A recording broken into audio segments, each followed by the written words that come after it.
Good afternoon. We'll go ahead and get started. We're going to have a series of votes at 1:30 or somewhere thereabouts, but I'll call this Small Business Committee meeting to order. And today we're going to mark up H.R. 1425, the Creating Jobs Through Small Business Innovation Act of 2011. And this legislation, which is introduced by a good friend of mine and member of this committee, Ms. Elmers from North Carolina, reauthorizes and modernizes small business innovative research and small business technology transfer programs. These two initiatives play pivotal roles in the development of new technology while giving federal agencies innovative ways to solve operational problems. Additionally, these programs have helped thousands of small businesses produce innovation, commercialize their products, and create many more jobs. Independent studies and congressional testimony have indicated the great success of these programs, but there are several areas in which they can be improved. The legislation we have before us today goes a long way towards modernizing and improving these small business initiatives. Our legislative goal is to strengthen these programs to ensure efficient use of taxpayer dollars that helps create jobs by supporting the science with the greatest chances of commercialization. Moreover, the bill does not cost anything, but rather sets aside 2.5% of existing federal research dollars for small businesses to compete for. Among other things, H.R. 1425 would reauthorize the SBIR and STT programs for 3 years, increase Phase 1 and Phase 2 award sizes for both programs, and allow for greater participation of small companies in the programs regardless of their financial structure, and enhance data collection for the programs. I'm pleased to be an original co-sponsor of this legislation, which has broad bipartisan support from the members on the committee as well as the House Science, Space, and Technology Committee. And I commend Ms. Elmers, Mr. Richmond, Mr. Altmeyer, and Mr. West for all of their hard work on this bill. I strongly urge my colleagues to support the bill, and I now recognize the ranking member for opening remarks. Thank you, Mr. Chairman. I think all of us agree that the SBIR program is important to America's continued economic leadership in the world. Every year, SBIR funds thousands of projects and help over 1,000 new companies get off the ground. Those startups develop innovative new products, make advances in technology, and most importantly, create new jobs. We have tried repeatedly to reauthorize the SBIR initiative for the long term, but the Senate has failed to act. I strongly support seeing this program updated, but we need to do so the right way, in a manner that benefits small businesses. Unfortunately, I am concerned that the process used to develop the current bill has not resulted in the best legislative product possible. There was never a full committee hearing on this bill, which could have yielded important insights on how to improve the legislation. We have also sidestepped a subcommittee markup of the legislation, another opportunity to refine and strengthen the bill. I find it regrettable that in our first legislative venture, Mr. Chairman, the committee has abandoned regular order. Bad process generally results in poor legislation, and that is reflected in the measure before us. As we work to reauthorize SBIR, small businesses need to be our first and foremost concern. However, in several instances, this bill put the interests of bureaucrats ahead of entrepreneurs by allowing federal agencies to take SBIR grant money to cover administrative costs, enabling agencies to siphon off as much as 13% of SBIR grant money will deprive small firms of more than $250 million in research funding every year. Those dollars should not be used as a slush fund for federal bureaucrats. They should be fueling medical breakthroughs, promoting development of new energy sources, sparking the innovation of new products, and supporting the creation of small business jobs. I am not only concerned about how this provision will impact SBIR, but the precedent they will set.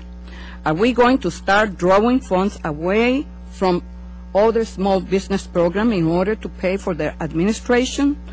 Don't we want the funds Congress authorizes for small business assistance to actually go to small businesses? In promoting the bill, I have heard it repeatedly that there is no cost associated with this bill. In fact, the chairman just made reference to that in his opening statement.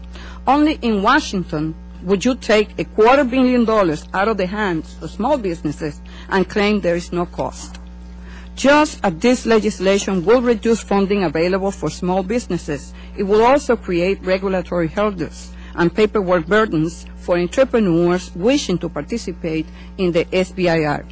If we want the SBIR and STTR programs to be successful, we should be encouraging participation, not making it harder for firms to get involved. The bill also continues discriminating between businesses based on their financing model.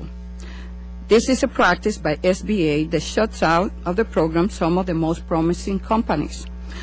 I was under the impression that this was to be the free market Congress.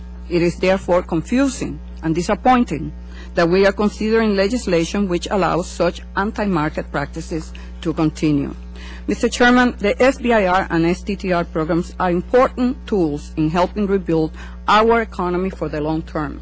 After all, when entrepreneurs develop new products or make scientific advances, they not only create jobs here in the United States, but they also help position our nation in the global economy for the long term. Unfortunately, the bill before us will weaken these programs and mean less opportunities for America's entrepreneurs. It is my hope that during today's markup we can correct some of these deficiencies in this legislation before it is considered by the full House, and I yield back. Are there any other members that wish to be recognized for a statement on H.R. 1425? Selmers. Yes, I would like to make an opening statement. Thank you, Mr. Chairman. Recognized for 5 minutes. Our bill improves data collection that will allow better metrics. This is the epitome of the free enterprise system. As chairman of the Subcommittee on Healthcare and Technology, I believe it is vital that we expedite reauthorization of SBIR so that small businesses across the country can continue to compete for the contracts that will springboard ideas, create jobs, and spur economic growth. It is important to note that our bill has strong bipartisan support from both committees of jurisdiction. As for specifics, our bill allows for greater participation among small businesses with significant private capital support. We believe the program should focus on the best ideas and not a company's financial structure. Our bill increases both Phase 1 and Phase 2 award levels, which have not been raised since 1982. Our bill allows Congress to better determine how the program is working and provide more engaged oversight. Our bill requires a congressional reauthorization after 3 years, which allows Congress to make changes necessary to a fast-moving scientific research and development community. Our bill requires agencies to complete their review process for applicants within 90 days, or 180 days if the agency is granted an extension by the SBA. This is necessary to give small businesses some degree of certainty as to when they can expect to determine the award.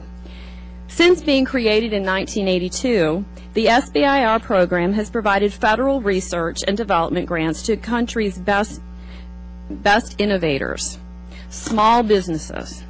It has provided more than 60,000 patents, and for the past decade, about 1/4 of the most important technological innovations in this nation.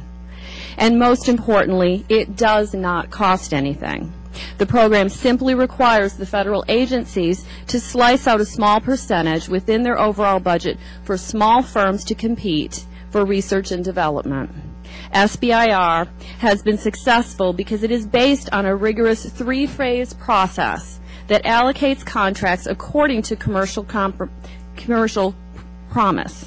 SBIR is a fully competitive program imitated by countries around the world and praised by every independent third-party evaluation it has received, including the U.S. Government Accountability Office and the National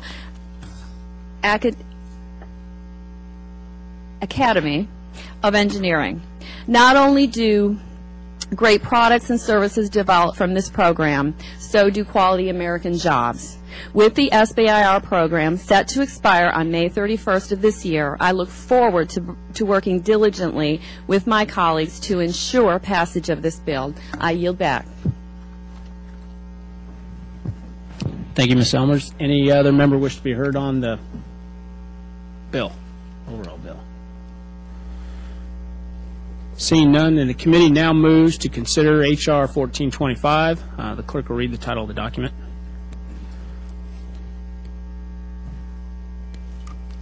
Creating Jobs Through Small Business Innovation Act of 2011. I would ask unanimous consent that the bill be considered as read and open for amendment in its entirety. And does any member seek recognition for the purpose of offering an amendment? And now, having said that, we've got a couple of members, Mr. Kritz, Mr. West, and Mr. Tipton, who have Armed Services Committee markups. And so we're going to try to accommodate. Okay. And so we're going to try to accommodate you all first and get those out of the way. So I am going to recognize Mr. West for his amendment first. Thank you, Mr. Chairman. I'd like to offer an amendment for this bill, H.R. 1425. Clerk will report the amendment. Amendment to the committee print offered by Mr. West of Florida. By striking the Committee on Armed Services and the Committee on Small Business of the House of Representatives and inserting the Committee on Armed Services, the Committee on Small Business, and the Committee on... I'd ask unanimous consent that the amendment be read or considered as read. And if there's no objection, so ordered, we'll try to do that. Yes. Can we have a copy of the amendment, please? Do we have an amendment, a copy of the amendment to be passed out? It should be in the book. There it is. Make sure everybody has it. It should be in as best order as we can. Okay, Mr. West, you're recognized for 5 minutes. Absolutely. This one of the meetings that I had just last week was with a friend of mine who is now the head of the director of the Army Rapid Equipping Force, and one of the things that he is really concerned about having is more collaboration, more cooperation between the Rapid Equipping Force, the Department of Defense, U.S. Army, with our small businesses as far as innovative technology that they can bring immediate things to the table for our war fighters so that they don't have to get tied up in the procurement process. And so a part of that, what we're looking at with this amendment, is to require an annual DOD report on the commercialization readiness program and requires the DOD to share information about their efforts to include SBIR technology and companies in DOD programs. Additionally, the base bill directs the DOD to establish goals for SBIR technology inclusion in the prime and subcontractor relationship. Now, the amendment also holds that if prime contractors will be held harmless against those goals if they can certify that no suitable SBIR technology is available to include in any of their such programs. And with that being said, I yield back, Mr. Chairman. Does any other gentleman wish to be heard on the gentleman from Florida's amendment?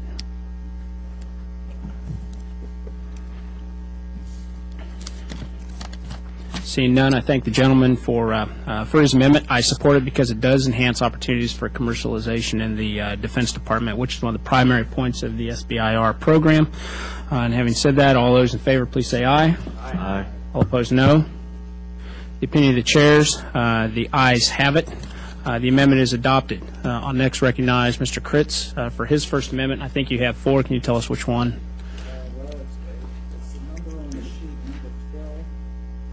I recognize Mr. Kritz for number 12. Sorry, it's number 12, Kritz. And in the, oh, good. Will the clerk please read the amendment? Amendment to the committee print offered by Mr. Kritz of Pennsylvania. Preference for hydraulic fracturing research. Section 9 of the Small Business I would ask Act. unanimous consent that the amendment be accepted as read. Any objections? Seeing none, I'll turn to Mr. Kritz for explanation of the amendment. Thank you, Mr. Chairman, and thank you, Ranking Member, for allowing those of us in Armed Services to go quickly. So in the essence of time, I'll be very brief. In western Pennsylvania, actually in all over Pennsylvania, we have discovered the Marcellus Shale gas play. And one of the ways that they release the gas from the shale is through a process called hydraulic fracturing. And as the co-chairman of the Marcellus Shale Gas Caucus, the fracturing process and the frack water has become an issue of contention within our state and within many states. And this amendment is just to encourage agencies that have SBIRs to create an SBIR related to reducing the environmental impact with respect to water quality of hydraulic fracturing during natural gas exploration activities, so that we can move the technology forward and take care of our energy needs in this country. And I yield back. Thank you, Mr. Kritz. Does any other members wish to be heard on the amendment? Seeing none, I think it's an okay amendment. We're willing to accept it. And with that, all those in favor say aye. Aye. All those opposed say no. The amendment's passed and duly adopted. Next, we're going to go ahead, while we're passing out Mr. Tipton's amendments, so I'm going to turn to Mr. Kritz again for his second amendment. Tell us which one it is. It's number 13. Kritz, number 13. Will the clerk please read the title? Amendment to the committee print offered by Mr. Kritz of Pennsylvania. Preference for acid mine drainage research. Section 9. Unanimous consent that the amendment be considered as read. Seeing no objections, I now turn to Mr. Kritz for, you have 5 minutes for explanation. And again, thank you for this opportunity. One thing that we have in really of all of Pennsylvania is that the legacy issues of coal mining is a product called acid mine drainage that is still impacting our streams and rivers. And it's something that's we've been working to address for many, many years, but never at a scientific level where agencies would be able to award SBIR grants to improve the technology or to discover new technologies to address this issue. So again, this amendment, just like the previous, encourages agencies to make SBIR research awards to give preference for proposals related to reducing the environmental impact with respect to water quality of acid mine drainage. And I yield back. Thank you. Yeah, does any other member wish to be heard on the amendment? I yield. Go ahead.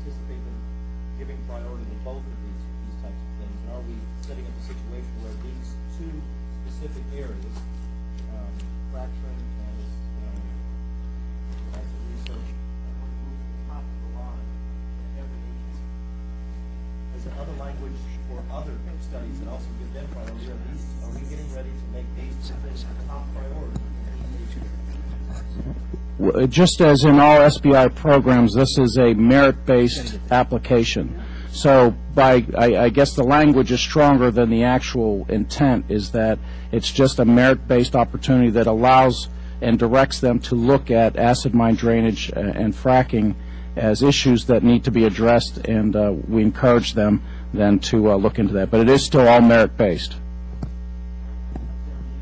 Absolutely.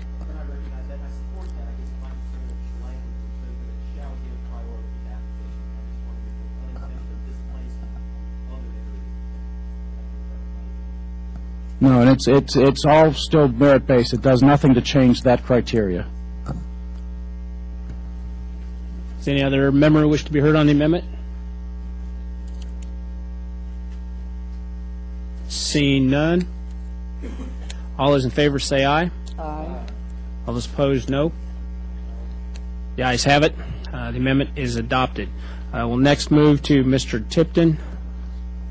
Yeah, let's go ahead and get some of Tipton's out of the way. Let's move to Mr. Tipton. Mr. Chairman, I do not have another committee meeting. Okay. There, if you wanted to go in regular order, I'd be happy to go ahead.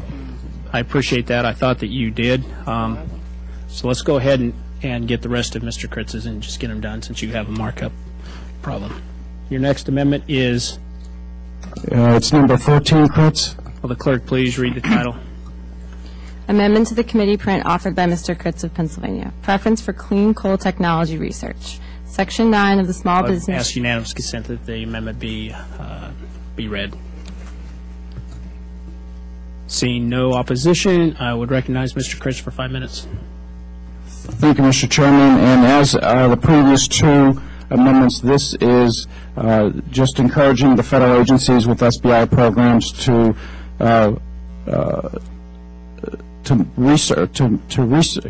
make SBI research awards and give preference to proposals regarding clean coal technology. As gas prices soar, one of the areas that foreign countries and powers that be have gone to a gasification, a coal gasification, and it's an area where obviously Western Pennsylvania, where I hail from, is very rich with coal, but it's all across Pennsylvania and all across the country, that this could be an area where the more we do with turning coal into alternate forms of fuel would be taking us off the dole from the Middle Eastern oil reserves.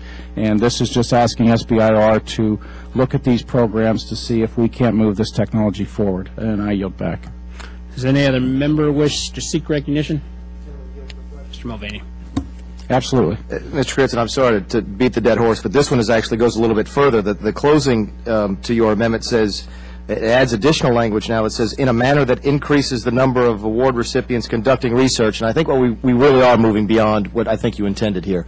And if this were to pass, I think that each agency would actually be required to start approving more of these programs for clean coal research. I'm as big a fan of clean coal research as you are. We generate a great deal of energy with coal in my state. But I think we're moving beyond the pale now, as opposed to just sort of drawing attention to noteworthy programs and actually requiring the agencies to give more money in these areas. And for that reason, Would the gentleman yield?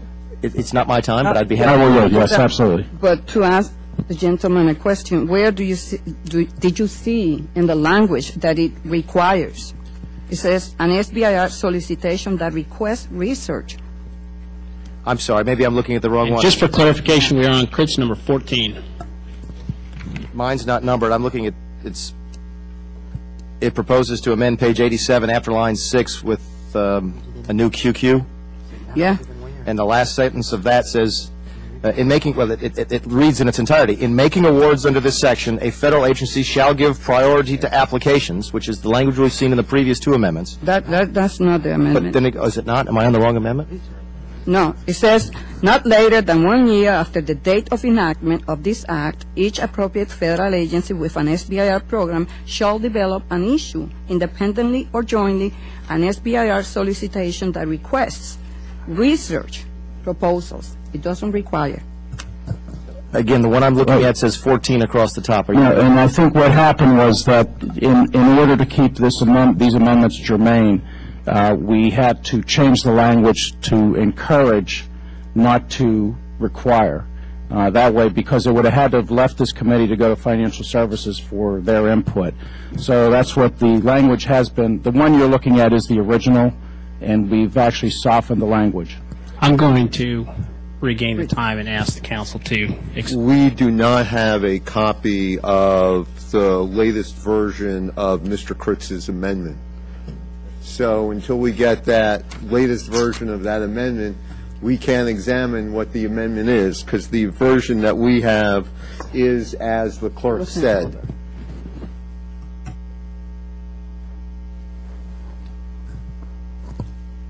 The chairman has it.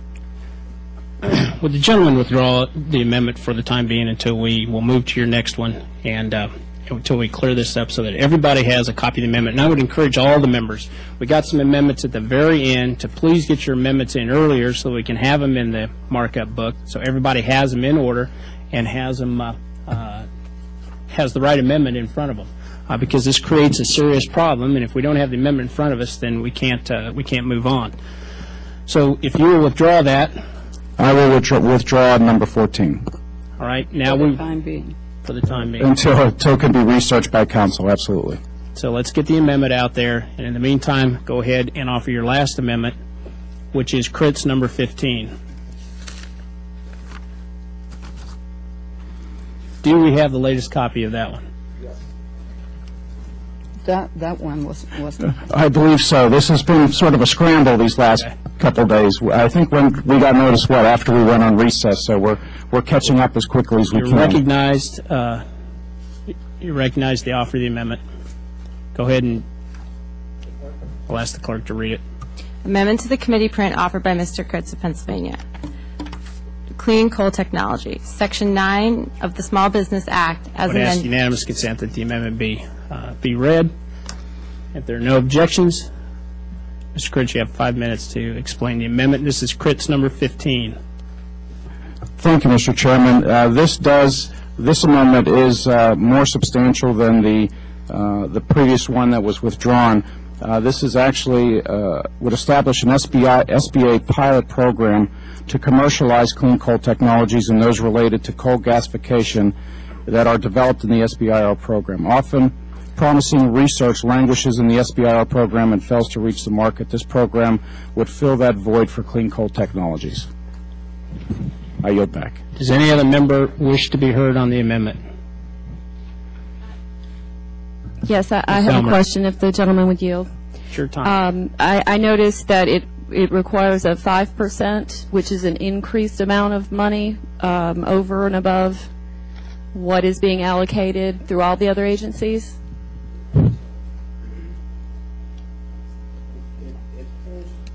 I'm sorry. It doesn't increase the amount that's in the Act. It takes 5% to promote clean coal technologies.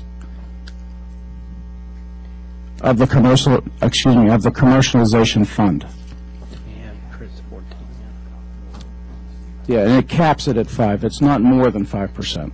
It caps it, which is again twice as much as the others that would any recommended of 2.5%.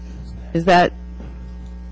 No. The SBIR program has 2.5% that it pulls out of funds to fund itself, but this is from the commercialization account within the SBIR program. Thank you. Mr. King? Thank you, Mr. Chairman. I move to strike the last word. I'm reading the summary that we have that says 5%, listening half to the exchange that's taken place, and reading through the amendment, which doesn't make a reference to 5%. Did I miss a response to that, or are we going forward with another amendment that doesn't represent the language that's being used as it's presented? And I'd ask the gentleman if he would yield to that question. Or I would yield to the gentleman for a response to that question, Mr. Critz. Can you give me a sense of the origin of the 5% number?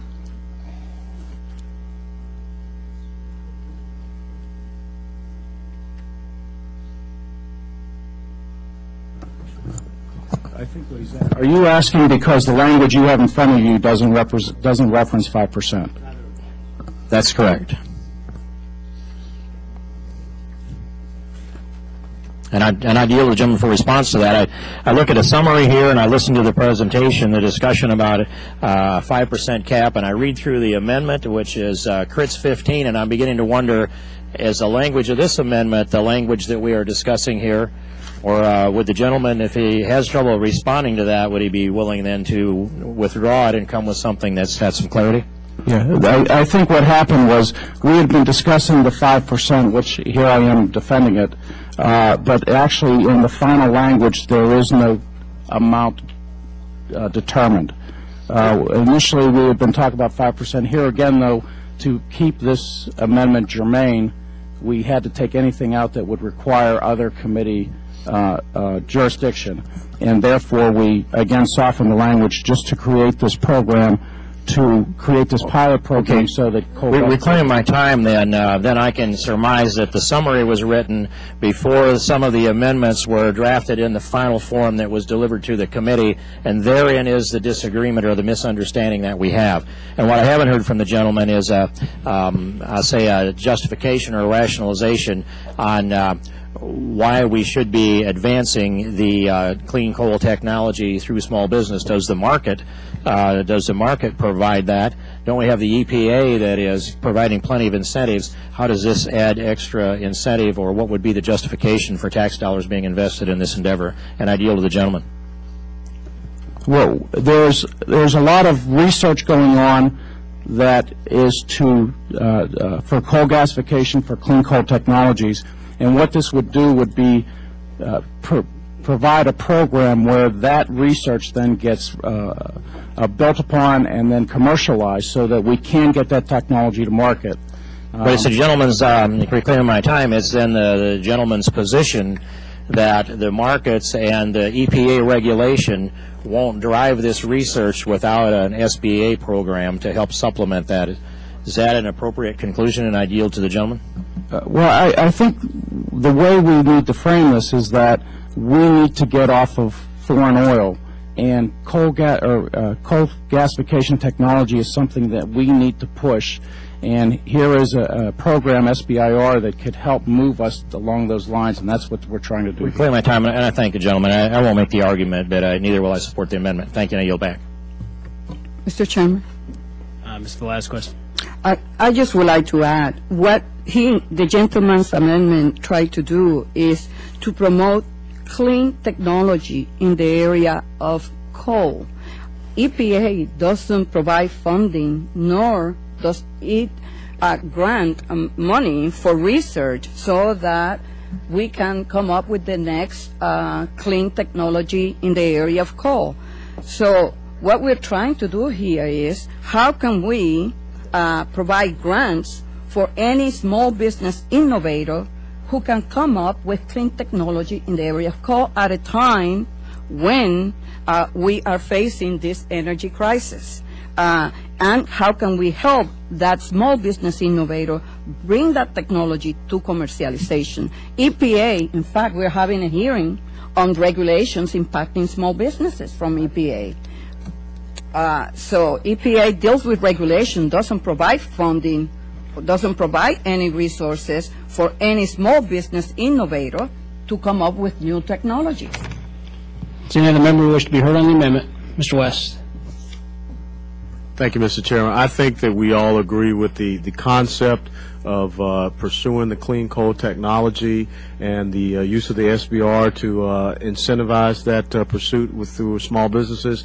I think that right now there's just a little bit of confusion with the language that is here in this amendment. My recommendation would be to withdraw this amendment and rewrite it as soon as possible to be presented back to the committee.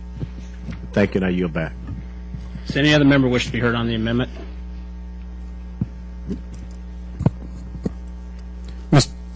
Mr. Chairman, I would, and at least I know that there's been one explanation and then what we have in hand. And looking at the very short amendment, I would just encourage that what it does is simply say that if there's some new technology created under SBIR, that we help them get to market. And I think that what we're talking about in our fight to be energy independent is that we need to hurry up and get things to market as quickly as possible. So this is truly a addition to help get speed to market. So I don't want us to get caught up in different versions and just really focus on what the amendment it does. And it simply says that if there's some research related to clean coal, including the gasification of coal, that the SBIR help get them to market. And I think that's important when we look at our long-term energy policy and all of those things. These things take years and years and years, which we don't have, so that we can become independent and not rely on people who may be adverse to us to supply us with our energy needs. So I would just urge us to take a look at the amendment and support the amendment. And I'll yield back. Does any other member wish to be heard on the amendment? Yes, Mr. Chairman. I would like to echo, and I agree with my colleague there, but I do believe that there is a discrepancy in the language, which we have already acknowledged, and I think at this time, in the time-sensitive nature, let's just withdraw it at this point, and then move forward on the correct language. Does any other member wish to be heard on the amendment? Absolutely. We'll withdraw it and make sure that the most up-to-date language is given to council, and we can address this in the future. And I have one question, too. This actually, while the other amendments you've offered so far don't create actual programs, this one creates a pilot program. Is that correct? So we'll accept the withdrawal. You've got two amendments sitting out there that we're waiting on language, and I'm going to encourage members again, when you bring language in at the last minute and change it to the last minute, we're going to get into these problems. We need to have the language here earlier so we can get it in everybody's book, so we're looking at the same language. We're now Mr. down. Chairman, Yes. would you yield? Yes. That's why it would be appropriate to request that we don't notice a markup, a full committee markup, on the day that we are on our way back home. And so we came back here yesterday. We have 7 minutes left in the vote, so we are going to adjourn, then we will come back and be on regular order. So I encourage members to come back. The hearing is in recess until we're finished with this series of votes.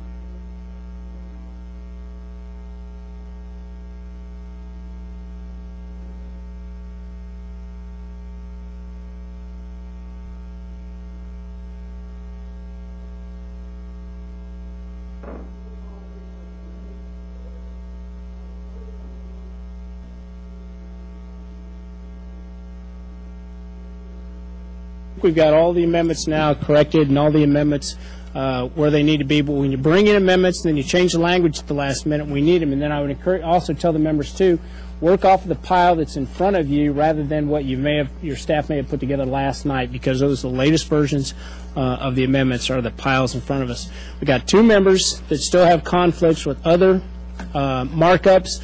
We got to dispose of Mr. Kritz's amendments, and we got Mr. Owens, who also has. Is that correct, Mr. Owens? You have. Okay, so we will go ahead and you have 1 amendment, 3 amendments.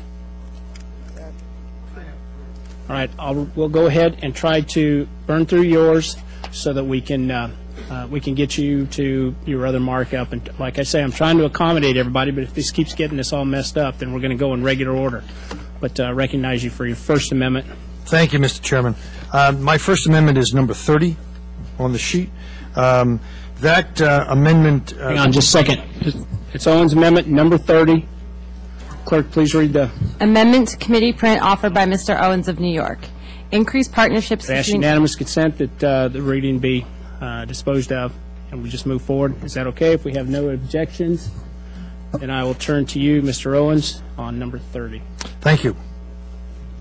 This amendment authorizes or directs that each agency establish a procedure by which SBIR awardees and prime contractors can essentially get together and facilitate moving the awardee to the 3rd phase in SBIR, which is really the critical phase where commercialization takes place. And there is the additional request that business incubators be established, which is a common tool in economic development, and many small businesses use these types of facilities, which include such things as shared office space, office services, so that this can be done at an economic basis and move the process along to the commercialization of the particular product which is being developed. I yield back. Thank you, Mr. Owens. Does any other member wish to be heard on the amendment? This is Owens, number 30. Seeing none, I do thank the gentleman for his amendment, and I do support it. Partnerships between the SBIR awardees and larger enterprises should create greater use of technology that's developed under this program. So having said that, the question is on the amendment number 30 by Mr. Owens of New York. All those in favor say aye. Aye. All opposed, no. The ayes have it. Mr. Owens.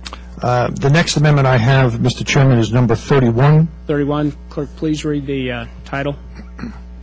Amendment to committee print offered by Mr. Owens of New York. Express authority to fast-track Phase 2 awards for promising Phase 1 research. Section 9 of the Small Business Act, as amended by this Act, is further... It's not 31. Oh. We're working on Owens 31. Sorry. Enhancing veteran participation in SBIR. Section 9 of the Small Business Act, as amended by this Act, is further amended by adding at the end following. Unanimous consent that the title be read, or as read. If I see no objections, we'll move forward. Mr. Owens, is that the correct amendment, number 31? It is. You're recognized for 5 minutes. Thank you. The purpose of this amendment is to create a preference for veterans in the process of their Securing SBIR and STTR awards, and it's for those entities that are owned and controlled by a veteran. The purpose further is to allow for the receipt of Phase 1 awards up to $300,000 and Phase 2 awards to $2,250,000 under the SBIR program. Again, the purpose of this amendment primarily is to create a preference for veterans. I yield back. Thank you, Mr. Owens.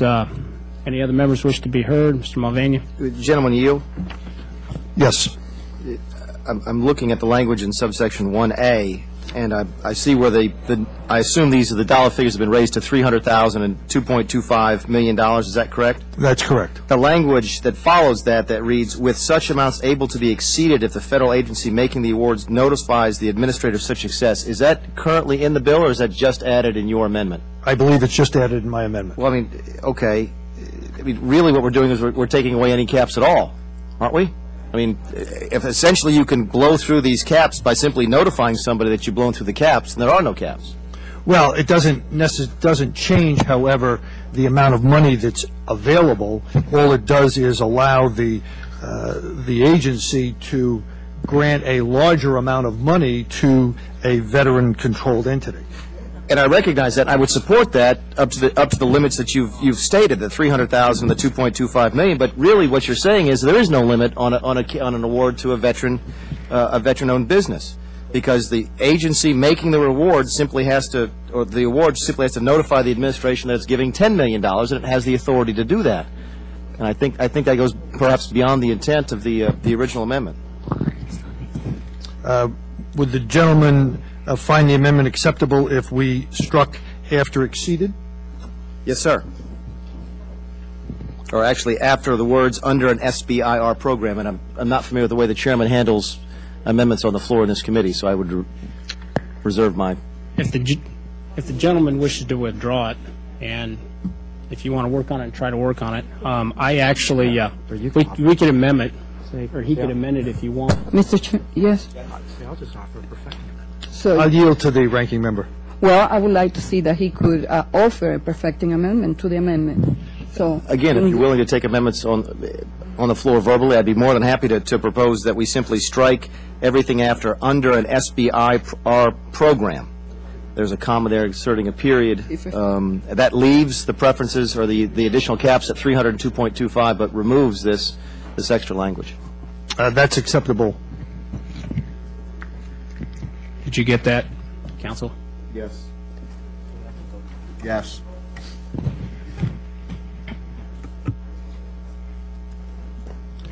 Any other member wish to be heard on the amendment to the amendment?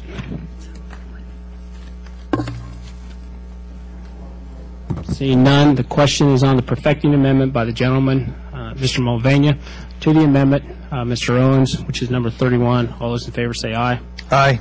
All opposed?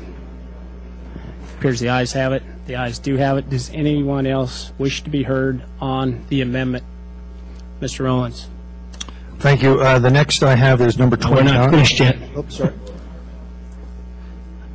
I appreciate that, Mr. Owens, and I do appreciate you this for your amendment. That being said, I personally do not believe that dividing up government contracting programs among certain specific groups of individuals is constructive, and it tends to pit one group of small businesses against another rather than expanding opportunities for small business. It also adds additional layers, so I am going to oppose the amendment.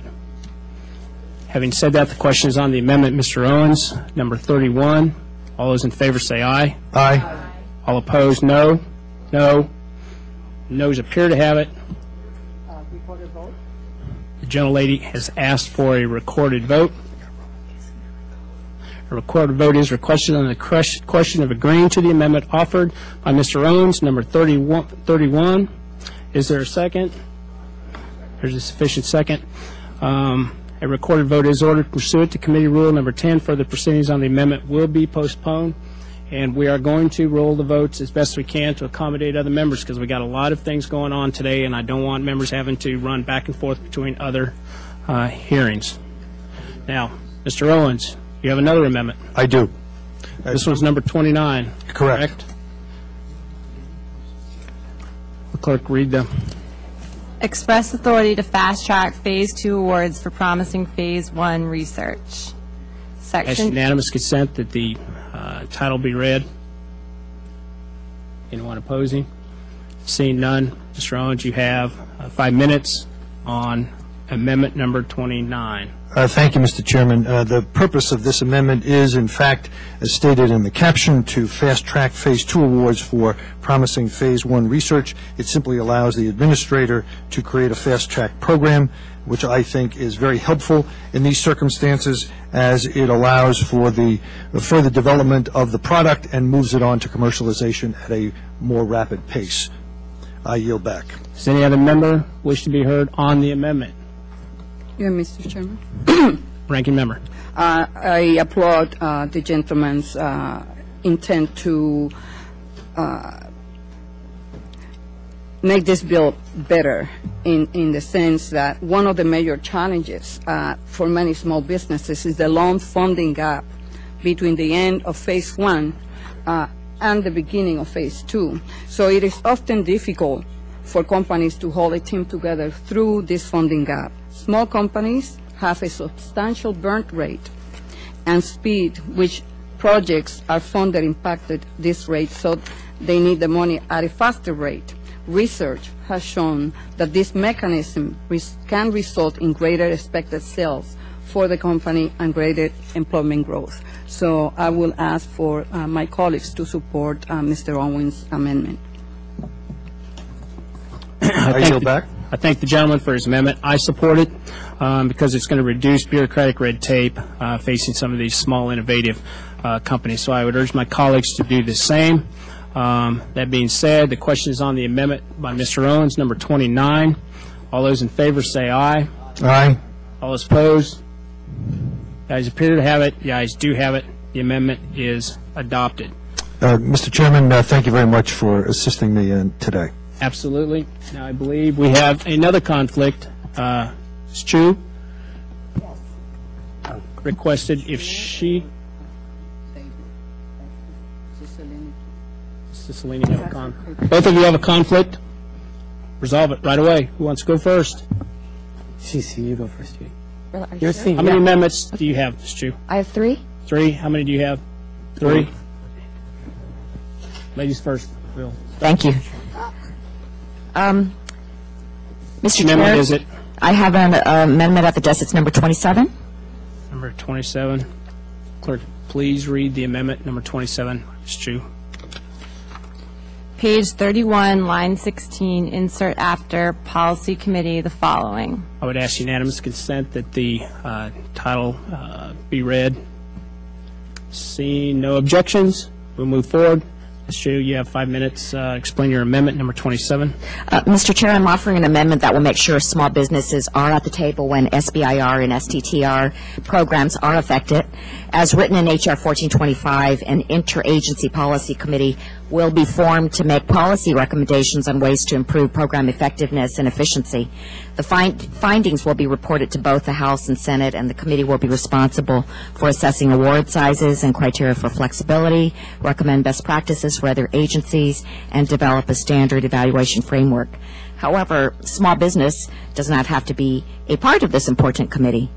My amendment would require that members of the small business community be part of the interagency policy committee. As members of Congress, we know that we learn about policies and programs when constituents walk through our doors and tell us how these programs are working. Small business should be part of these conversations at the Interagency Policy Committee, since they know firsthand how any changes to SBIR and STTR will impact them. Small businesses can pinpoint what practices have worked best for them and their colleagues, and could be replicated at other agencies. They would be the first ones to identify any needs or gaps in services that may not be seen from the perspective of a federal agency. And lastly, having small businesses that are in the forefront of their fields can encourage the SBIR programs to stay on top of the changing industry dynamics and tailor the program accordingly. If we are truly invested in making SBIR and STTR programs run efficiently and effectively, we should include small business community members in the Interagency Policy Committee. I urge the members of the committee to support my amendment. Does any other member wish to be heard on the amendment? Yes, I would like to speak. As it is laid out in SBIR, there's actually oversight in the fact that it's a 3-year program to be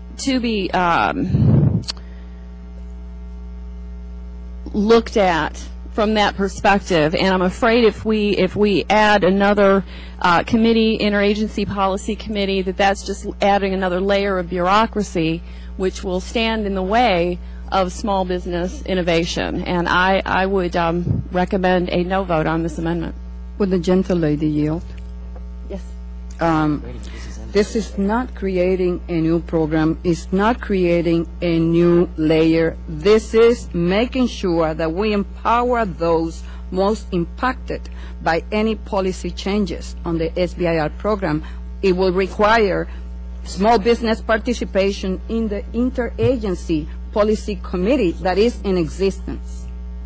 So we are allowing for small businesses to have representation at the interagent policy committee. We will lend and allow for small businesses to have a voice in this policy committee that is already in existence. Thank you for yielding. Does any other member wish to be heard? I thank the gentlelady for amendment, and I do believe that small businesses should have a voice on their interagency policy committee's discussions, and that the committee should actively seek out that information. I believe this particular committee should be comprised of only federal agency employees, and therefore placing small businesses on the policy committee will necessitate the use of cumbersome procedures set forth in the Federal Advisory Committee Act. At this point, I oppose this amendment, but if the gentlelady would withdraw it, I would be happy to work with you, and we can come up with a compromise and be able to, as the bill moves forward towards the floor, hopefully come up with something that we can help you with. If not, we can move forward. I'd be happy to work with you. Okay, then I withdraw, and I appreciate the offer to work together as it goes to the floor. Absolutely. You have the next amendment. Which one? Mr. Chair, I have an amendment at the desk. It's amendment number 26, Grants for Minority Institutions Amendment. Will the clerk please read Amendment 26? Ms. Chu. Page 26, after line 8, insert the following and redesignate subsequent paragraphs. Ask unanimous consent that the bill be considered as read. Any objections? If there are no objections, Ms. Chu, you have 5 minutes on Amendment 26. Recognized. I am offering an amendment with Congresswoman Yvette Clarke from New York that would address one of the concerns that Dr. David Adrich from Indiana University brought up at our SBIR hearing last month. In his testimony, he noted that one of the goals of the SBIR program is to increase the participation of minorities and disadvantaged people in the process of technological innovation. Dr. Adrich cites that minority participation has decreased over time in the SBIR program. Minority-owned firms fell to below 10% for the first time in 2004, and this trend has subsequently continued.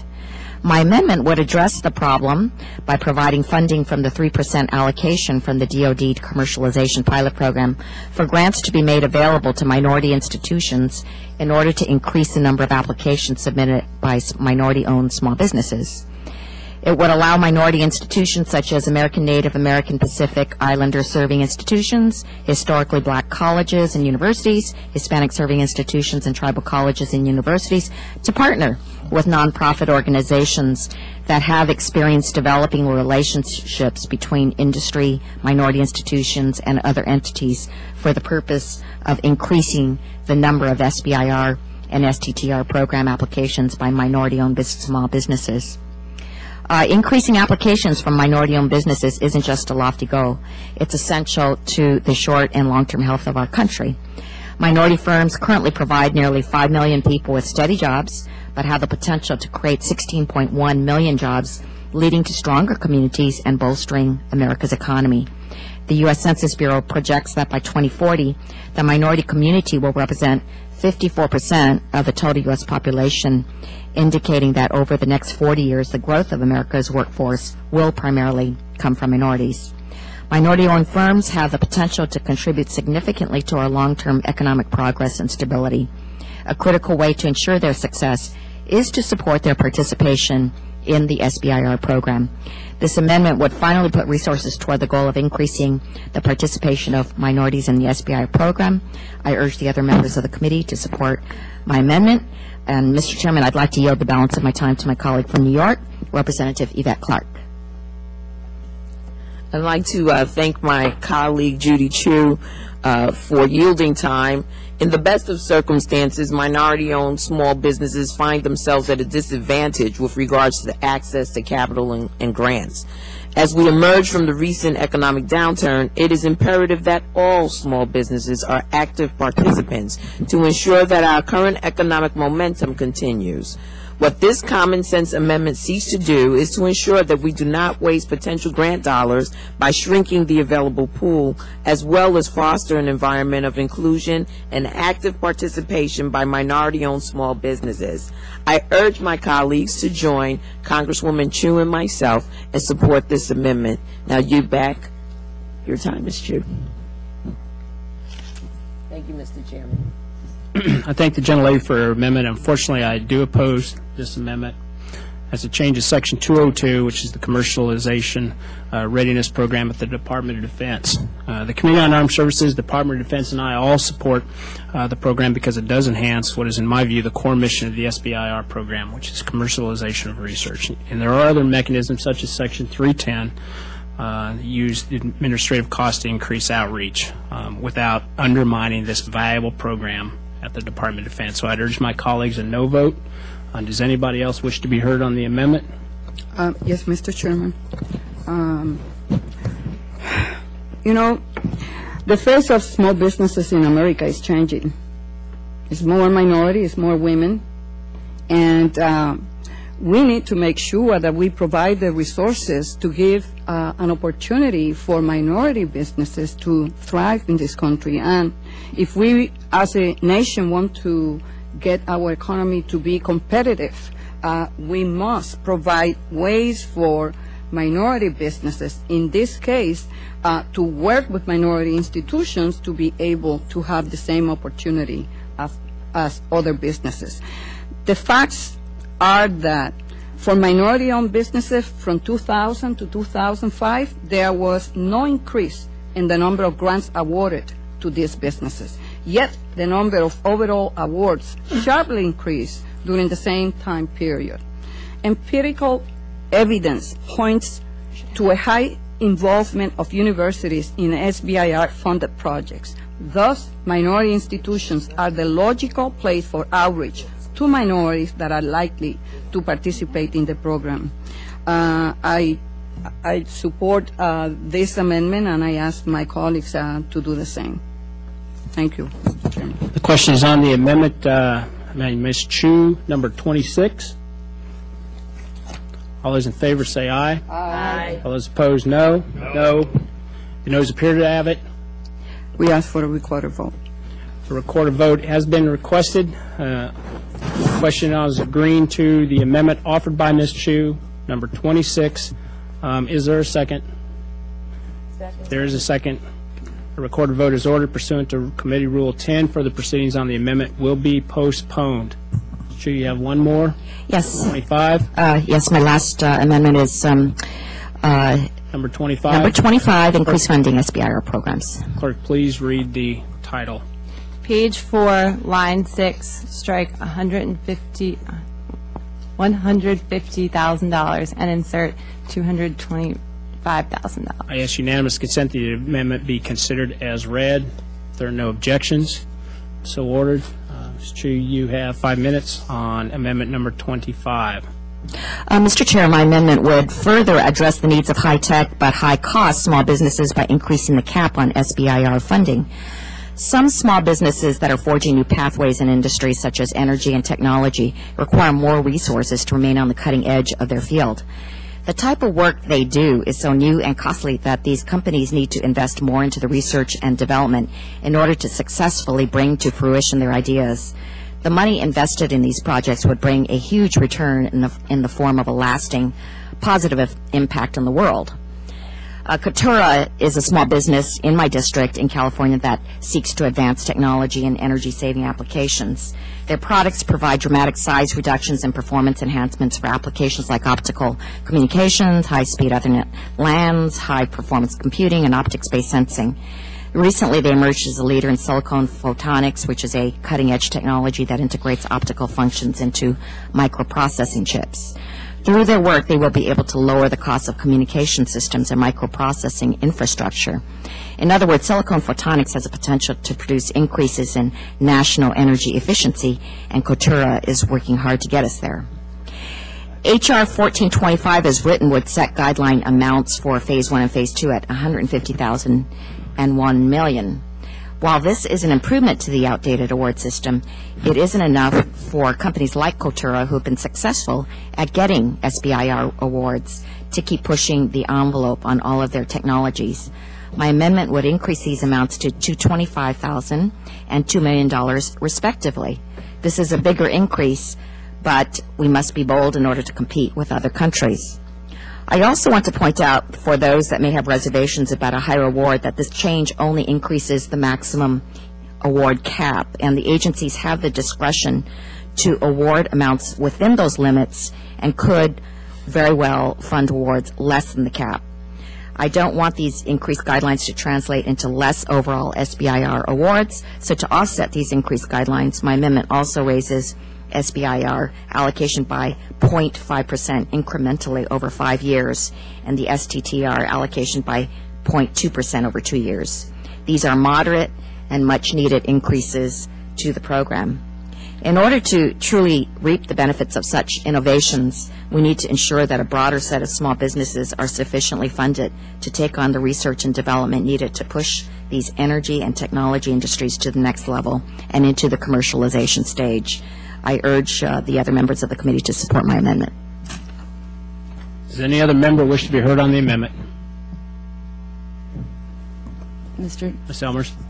Mr. Chairman, to the point, and I believe Ms. Chu pointed out that there is already discretion that is built into the bill as it is written as to whether or not a larger amount can be awarded, and therefore I do not support this because it's already there, basically.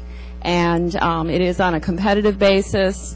It is built in, and I see no further need, especially since there is also the oversight that is put in place over that 3-year period. Does anyone else wish to be heard on the amendment?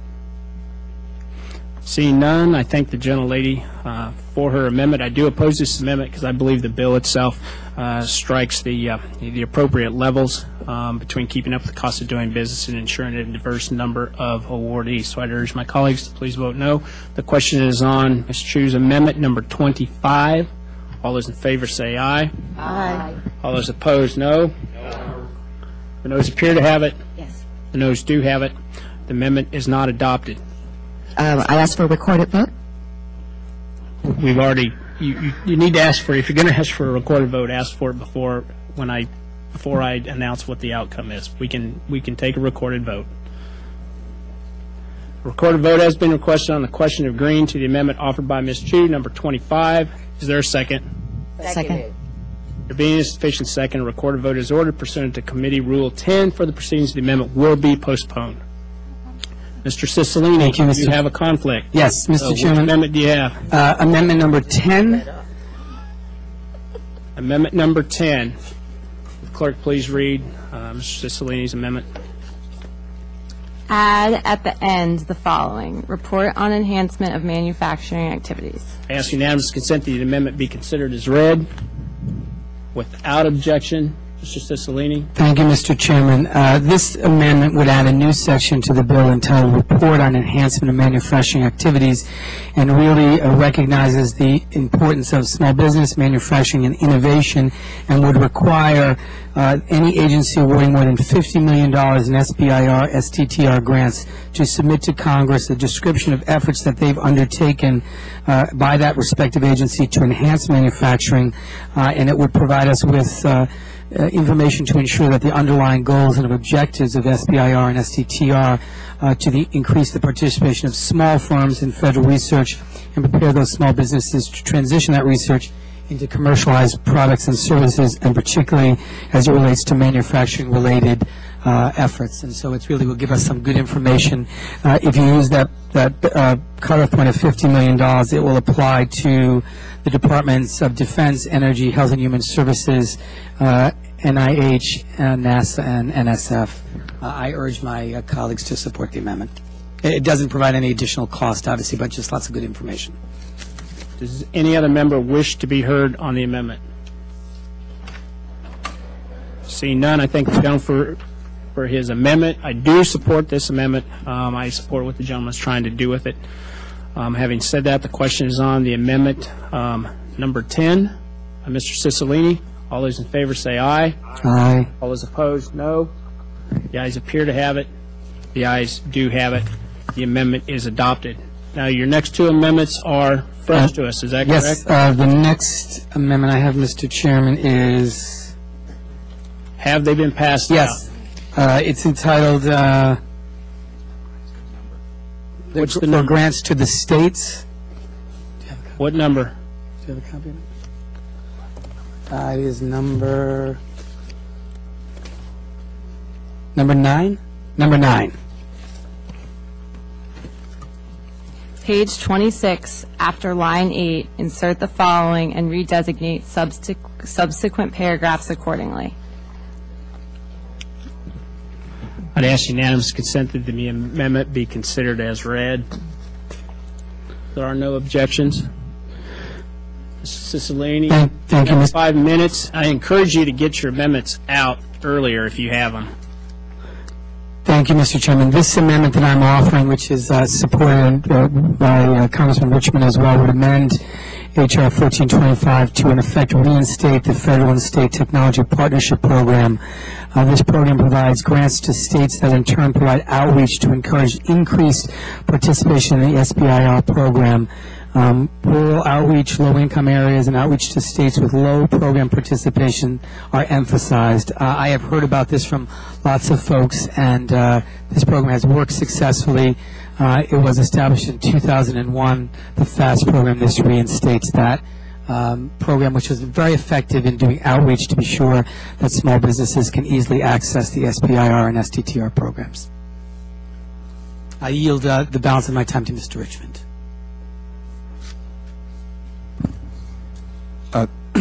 Thank you to my colleague, Mr. Cicilline.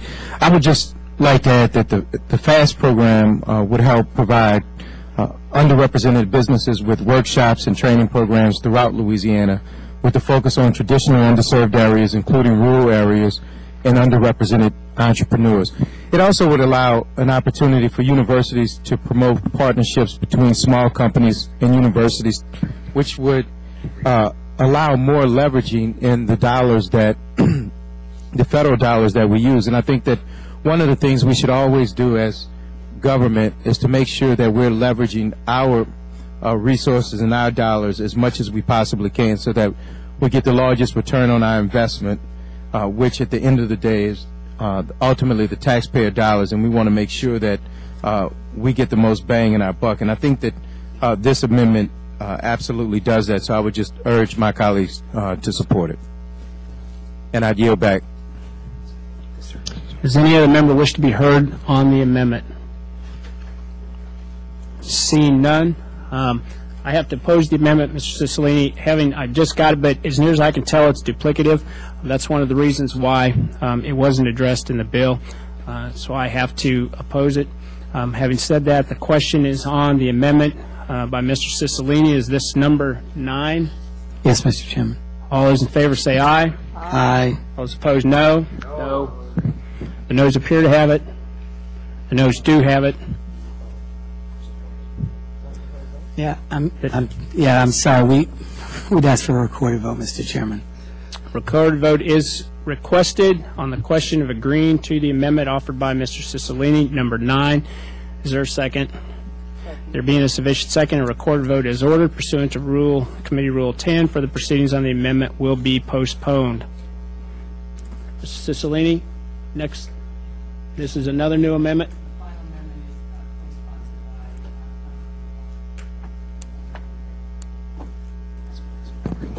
Is this number 11? Amendment number 11, Mr. Chairman. Clerk, please read the amendment. Page 87, after line 6, insert the following, and conform the table of contents accordingly. Section I would 505. ask unanimous consent that the amendment be considered as read. If there are no objections, we'll proceed. Ms. Clark, 5 minutes. Thank you, Mr. Chairman. One of the most important objectives of the SBIR program is to increase the participation of women, veterans, and minorities in research and development efforts. This amendment is supported by Representatives Cicilline, Chu, Clark, and Richmond. As SBA data confirms, the share of awards to women and minority-owned firms has remained almost flat over the 13-year period between 1992 and 2005. We must ensure that every effort is made to reach out, familiarize, and engage these communities in the SBIR program. Authorization for the SBA program to fund outreach efforts expired in 2005. This amendment would require that the required agencies that participate in the commercialization pilot programs use part of their 10% allocation to provide outreach and support to those businesses that have been underrepresented in the SBIR STTR program. For example, women, service-disabled veterans, minorities, Native Americans, and underrepresented geographic areas. Where there is momentum, we want to make sure we maintain the momentum. Authorization for the SBA program to fund outreach efforts, as I've stated before, expired in 2005. An amendment authored by Representative Lujan in the Science Committee markup created a new section in the bill that requires federal agencies to encourage applications by small businesses in underrepresented geographic areas and areas with high unemployment, and among those, small businesses owned by women, veterans, and minorities. However, we must be more proactive in this effort. This amendment specifically requires that agencies participating in the commercialization pilot utilize a portion of their allocation for outreach. And I yield back, Mr. Chairman. Does any other member seek to be heard on the amendment? Yes, Mr. Chairman. I would just like to comment and say that, again, the whole purpose for the SBIR is to decrease the amount of bureaucracy that it takes to help our community businesses, our small businesses, and helping them in research and technology. And I believe that this amendment would just add another layer of bureaucracy. Thank you. Mr. Chairman, this amendment simply is utilizing what you've already put into code, which is the 10% allocation. We're talking about businesses just like any other business. We're not talking about establishing another division within the program to implement this. So I think that the gentlelady's misinformed. Does any other member wish to be heard on the amendment? Having said that, I do oppose the amendment. We're trying to clean up a lot of these duplicative programs and direct money directly to those businesses, and any one of those groups can use the SBDCs or any other program that's out there, just like any other business. And so I would oppose this. The question is on the amendment by Ms. Clark, number 9. All those in favor say aye. Aye. Is it number 11? Sorry. 11. Confused. The question, we're going to do it again. The question is on the amendment number 11 by Ms. Clark. All those in favor say aye. Aye. All those opposed, no. No. The noes appear to have it. Mr. Chairman? Yes. I'd like to request a recorded vote. A recorded vote is requested on agreeing to the question offered by Ms. Clark on amendment number 11. There being a second, there is. A recorded vote is ordered pursuant to Committee Rule 10 for the proceedings, and the amendment will be postponed. Okay, that dispenses with Mr. Cicilline. We're going to clean up what's left. Mr. Kritz, you have to get to your other markup. You have your amendments now in order. And what we have left is number 14 and number 15. Correct. You're going to take up 14 first? Are you going to do 14 first? 14 first, yes. Yes, Mr. Chairman. Mr. Critz, you're recognized for 14. Will the clerk please read the title? Page 87, after line 6, insert the following and conform the I ask table. unanimous consent that the amendment be considered as read. Seeing no objections, so ordered. Mr. Critz, you have 5 minutes on your amendment number 14. Number 14, thank you, Mr. Chairman, for this opportunity. And amendment number 14 just adds a line so that small businesses that are working and trying to develop clean coal technology would be able to apply and competitively win SBIRs. That's all this does, and I urge support of this amendment. Does any other member wish to be heard on Critz number 14? Seeing none, I do support this amendment, number 14. I agree with what the gentleman is trying to do. Having said that, the question is on Critz number 14. All those in favor say aye. Aye. All those opposed, no. The ayes have it. You appear to have it. The ayes do have it. The amendment is adopted. Now, Mr. Critz, number 15. Will the clerk please read the title? Page 87, after line 6, insert the following and conform the table of contents accordingly. Section 505, clean coal technology. Section 9. I'd ask unanimous consent that the amendment be considered as read. Seeing no objection. Mr. Critz, you have 5 minutes on amendment number 15. Thank you, Mr. Chairman. In this time when we're looking for alternate fuel sources, it's key in my area, but it's key across this country, that coal-powered electricity generation, coal accounts for about 50% of electricity generation across this country. And there is an obvious move to eliminate coal production by different agencies within the federal government. And what this amendment would do would allow programs, businesses that are developing the clean coal technology, including turning coal into gas, would have the support of the SBA if they win a program or win funding through SBIR, would have support to then commercialize that technology so that we could move to a cleaner burning coal, and then also to keep coal as one of our prime suppliers of electricity in this country. And I yield back. Does any other member wish to be heard on the Critz amendment number 15? Seeing none, I do oppose this amendment. It creates another program exactly like what we already have in the Department of Energy. Having said that, the question is on the Critz amendment number 15. All those in favor say aye. Aye. All those opposed, no. No. The noes appear to have it. Mr. Chairman, I ask for a recorded vote. A recorded vote has been requested on the question to agreeing to the amendment, Mr. Critz, number 15. Is there a sufficient second? There is a sufficient second. A recorded vote is ordered pursuant to Committee Rule 10. For the proceedings on this amendment shall be postponed. Mr. Tipton, you're up. You have 3 amendments, I believe.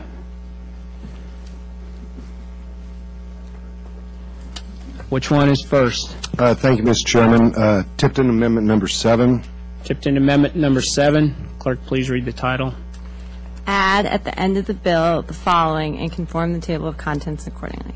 Publication. I'd ask unanimous consent to the amendment be considered as read without objection. Thank you, Mr. Tipton. Mr. Chairman, this amendment does... order. You have 5 minutes. Thank you. Streamlines the process in terms of processing for people applying for small business loans. Currently, we have a multiplicity of websites, and navigating through that, this will streamline that process and have one website for applicants and participants. Right now, we have, again, a multiplicity of agency sites to find those opportunities. Feel this amendment will help level the playing field. It's my understanding that the majority of awards and multiple awards go to only about 7% of applicants. As a consequence, in a sense, you have applicants who have gotten good at funding for applying for these funds and awards, and thus they receive most of the awards. This amendment seeks to give all small businesses and applicants the same opportunity as those government contractors, and I'd ask for support of this amendment. Now yield back the balance of my time. Does any other member wish to be heard on the amendment? Seeing none, I do support the amendment. The question is on Mr. Tipton, amendment number 7. All those in favor say aye. Aye. All those opposed, no. The ayes appear to have it. The ayes do have it. Amendment is adopted. Mr. Tipton, amendment number 8. Thank you, Mr. Chairman. Clerk, please read the title. Page 42, line 22, strike shall and insert may. I'd ask unanimous consent that the amendment be considered as read. Without objection. Seeing none. Mr. Tipton, you're up. Thank you, Mr. Chairman. The purpose of this is just to eliminate a mandate. Obviously, a big difference between the words shall and may, and this seems to be far more sensible given all of our economic concerns right now. So I'd ask for support of this amendment, and I yield back. Does any other member wish to be heard on the amendment? Seeing none, I do agree there is a big difference between shall and may. The question is on Mr. Tipton, amendment number 8. All those in favor say aye. Aye. All those opposed, no. The ayes appear to have it. The ayes do have it. The amendment is adopted. Mr. Tipton, number 9. Would the clerk please read the title? Page 87, after line 6, insert the following, and conform the table of contents accordingly. I'd ask unanimous consent the amendment be considered as read. If there are no objections, seeing none, Mr. Tipton, 5 minutes. Thank you, Mr. Chairman. This is just a little bit of a cleanup and an incentive amendment. When we visited with many of our constituents who have utilized the programs, many have complained about the lag time between notification of the award and receiving the actual funding. This doesn't define a particular time, but certainly gives incentive to increase to make notification as quick as possible. And ask for support of this amendment. Yield back. Does any other member wish to be heard on the amendment? Seeing none, I do support the gentleman's amendment. Having said that, the question is on amendment. Mr. Tipton, number 9. All those in favor say aye. Aye. Aye. All those opposed, no. The ayes appear to have it. The ayes do have it. The amendment is adopted. I will move to Mr. Schrader. You have how many? 2. 2 amendments? Yes, sir. Which one are you bringing up first? Let's do the first one, which is amendment number 15. Mr. Schrader, amendment number 15. Clerk, please read the title. Page 83, beginning on line 11, strike the head of each federal agency. I'd ask unanimous consent that the amendment be considered as read. Seeing no objections, Mr. Schrader. Thank 5 you, Mr. minutes Chairman. on amendment number 15. Yeah, this is a pretty simple amendment. Just asks that the SBA use outcome-based performance metrics to evaluate the effectiveness of the SBIR program. This will give us a more comprehensive view of the program, increase our ability to study its efficiency while we review it. And oftentimes agencies are using output or input measures, and we really want to see outcomes. And there's been a lot of problems in a lot of programs that's testified before this committee, both in the last Congress and this Congress. So I think it'll help us get a better handle on things. Yield back. Any other member wish to be heard on the amendment? Mr. Chairman. Ranking member. I support this amendment. I believe that is an improvement to the bill. As we know, in a GAO study, it was found that each agency had a separate way of soliciting, awarding, and evaluating the awards, resulting in the need for SBA to design a baseline evaluation.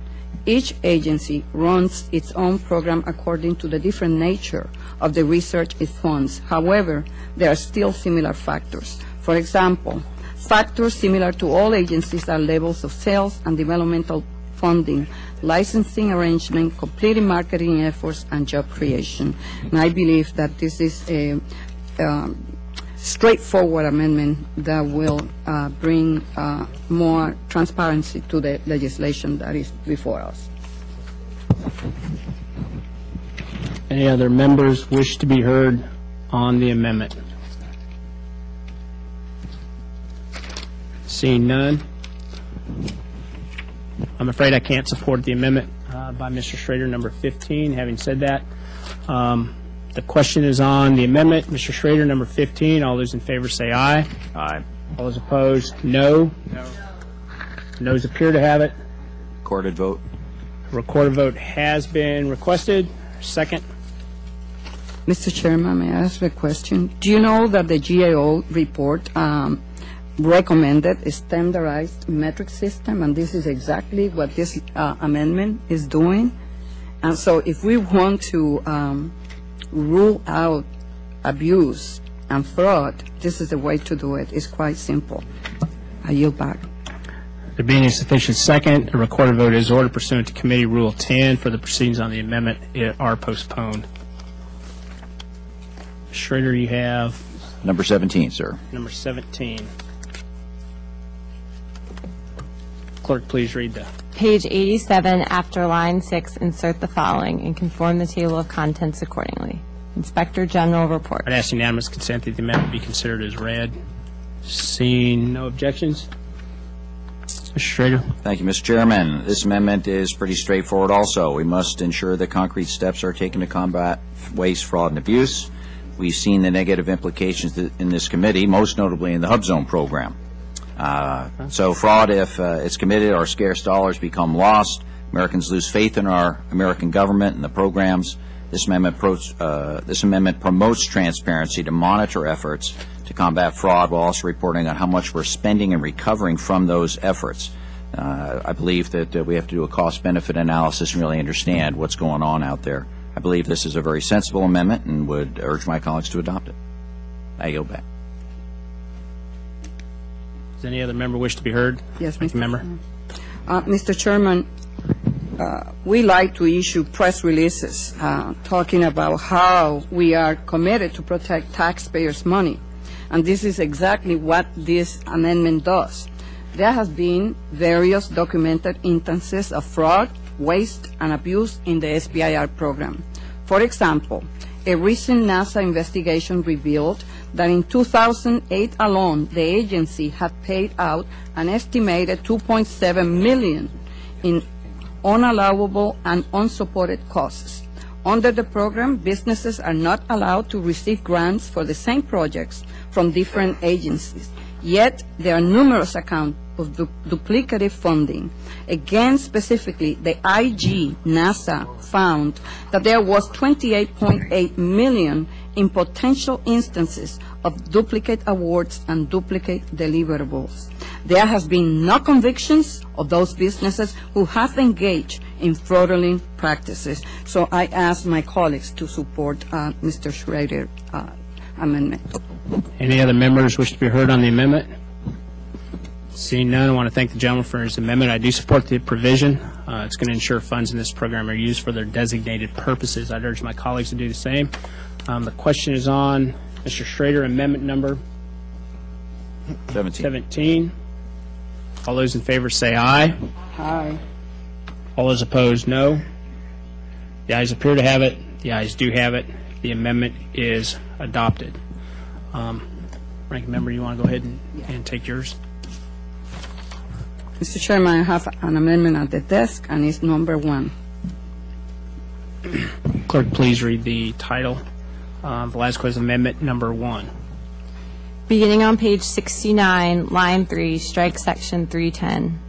And read Yes. the... Will I ask you now? To consent that the amendment be considered read. Without objection? Mr. Chairman, as we work to strengthen the SBIR program, our focus should be helping small business innovators, not addressing the concerns of government bureaucrats. For that reason, it makes no sense to open the door to agencies using SBIR funding to cover the program's administrative costs.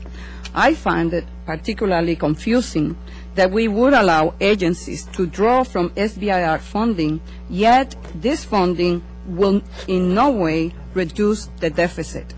In other words, agencies will be shortchanging small businesses in the SBIR programs to fund other priorities. That was never the intent of the program. In these financially tight times, there is only so much funding available for programs like SBIR. Given the limits on this funding, it should be our goal to ensure that all of the funding goes toward developing the next life-saving medicine, renewable energies, or weapon for our troops in the field. The federal dollars that this bill would allow to be diverted is not an insignificant amount. In fiscal year 2009, over $2.5 billion was awarded to small firms through SBIR. Taking 3% of these funds away will deprive small companies of $75 million in funding. In terms of the number of businesses affected, this will amount to losing 500 Phase 1 grant awards or 75 Phase 2 awards. Mr. Chairman, we never know when one of these SBIR grants is going to hit pay dirt and result in an enormous scientific advancement. But we do know that reducing the number of awards lowers the chances of a technological breakthrough. This amendment is straightforward. It simply ensures that small business innovation research funds go toward small businesses, not to federal agencies overhead. And I urge my colleagues to vote yes. Does any other amendment or any other member wish to be heard on the amendment? Question, Mr. Chair. Just Schrader. point of information, if I may. I mean, these awards have been done. These awards have been done before without any administrative overhead being taken out. I guess I don't understand why we're attempting to do that now. So I just had a question. I guess Anyone have, does council have, or somebody have an answer, if I may? Right now, the money is taken out from the appropriated funds that go to the agency, which may include actually taking out the funds from the monies dedicated to the SBIR research portion of it. It's essentially up to the discretion of the agency where they extract those funds from. So, thank you. So I guess I support the amendment. It makes sense to me. I mean, they're already they got a research budget that they have to administer in any case. We're just making sure that a certain portion of that budget is dedicated to SBIR, so it's no increased task from what they're already doing. So I share the concern about setting aside more of the precious SBIR money, which is a small portion of their overall research budget. Thank you, Mr. Chairman. Any other member wish to be heard on the amendment? I thank the gentlelady for her amendment. I do oppose it. In its recommendation for improving the SBIR program, the National Research Council did suggest finding a way to help agencies pay for administrative costs of running the programs. As opposed to authorizing additional funding, I believe that setting aside a small portion of SBI dollars for that purpose is prudent. But I urge my colleagues to vote no. Will you yield? Yes, I will. So my question, Mr. Chairman, is who do you trust? Giving the money to small businesses or giving the money to bureaucrats in an agency? For more than 20 years that this program has been in existence, funds have not been allowed to use for administrative costs. Agencies have incorporated this cost into the overall budget. So giving money to administrative costs, giving money to pay for salaries of bureaucrats in the agency doesn't create jobs. And so we have to make a decision here. What do we want? To put the resources into the hands of those who are the innovators, will come up with the products that will take it into commercialization to create the jobs that we need in order to expand our economy. You know, it is really nice to go out there and criticize bureaucrats in Washington, but then come around and then give the money from small businesses.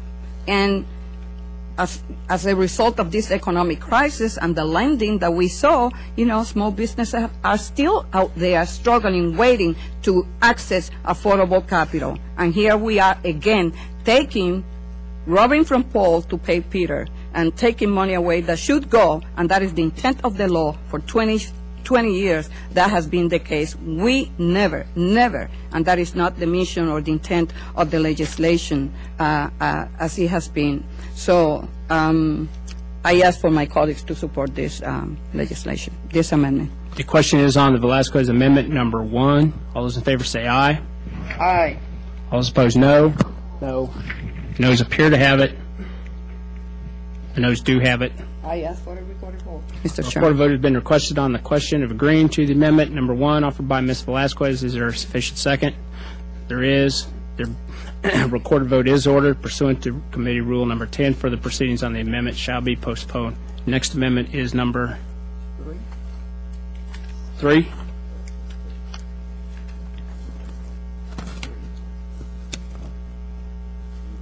Number 13. Number 13.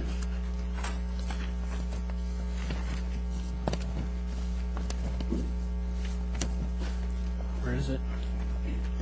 Yes. Clerk, please read the title number 13. Page 87, after line 6, insert the following and conform the table of contents accordingly. I would ask unanimous consent the amendment be considered as read without objection. There being no objection. Mr. Chairman, an SBIR award can be an important source of job creation for a local community. When a firm receives a grant to do research, it can have important economic multiplier effect. Those firms doing the research often need to bring on more employees. When awards are spread across the country and among entrepreneurs, this impact is even greater. Unfortunately, the SBIR programs have become highly concentrated in a few large companies. For instance, one company which testified before this committee this year has nearly 400 awards for more than $150 million over its life in the SBIR program. This places this one company by itself above 23 states, including Missouri, Montana, Delaware, and Rhode Island, and Iowa. In fact, this company, again by itself, has won more in SBIR funds than Idaho, Mississippi, Wyoming, and North Dakota combined.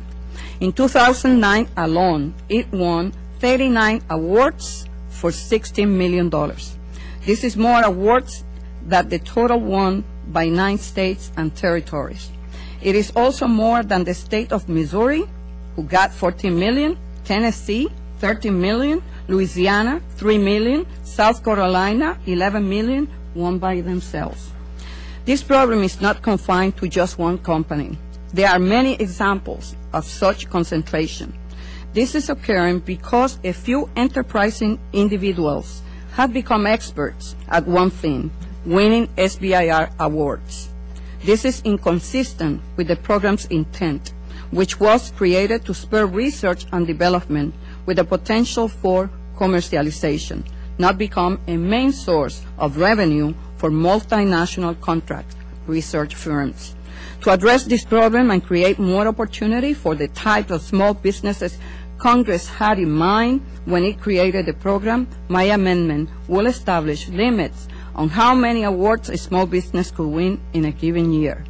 This limit will be set at a value equal to half of the median awards won by the states, roughly the 25th percentile.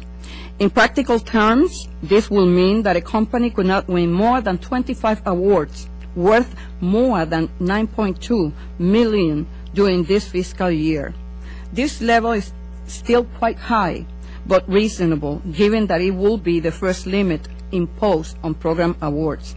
For comparison, 22 states by themselves have received less than this limit, including Tennessee, Louisiana, and Kansas. It is clear that we need to start somewhere and begin to create more opportunity for entrepreneurs seeking to produce next-generation technologies. Simply awarding millions of awards to the same research conglomerates year after year makes little sense and does not further the mission of the SBIR and STTR program. For this reason, I urge my colleagues to vote yes on this amendment, and I yield back the balance of my time. Does any other member wish to be heard on the amendment? Yes, Mr. Summers. Chairman. I would just like to say that the SBIR plan that we are putting into place is there at that good entrepreneurial, free market, competitive place. I think just the language that ranking member has cited with limitations and essentially caps really just goes against everything that the SBIR is putting forward. So I would recommend a no vote on this. Would you yield? Didn't you put caps on venture capital in the legislation? Businesses who already have venture capital backing are still open to receive funding. You put a cap in the legislation. It's still the competitive nature of this program without limitation. In technology, innovation, research and development, we need to be able to extend that.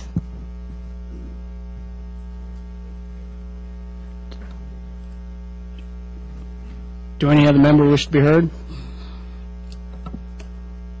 I thank the gentlelady for her amendment. I do support it. I do believe it's going to broaden the number of small businesses that receive rewards, and I hope it rewards those businesses that commercialize their research. Having said that, the question is on the Velazquez Amendment number 13. All those in favor say aye. Aye. All those opposed, no. The ayes appear to have it. The ayes do have it. The amendment is adopted. Next amendment is number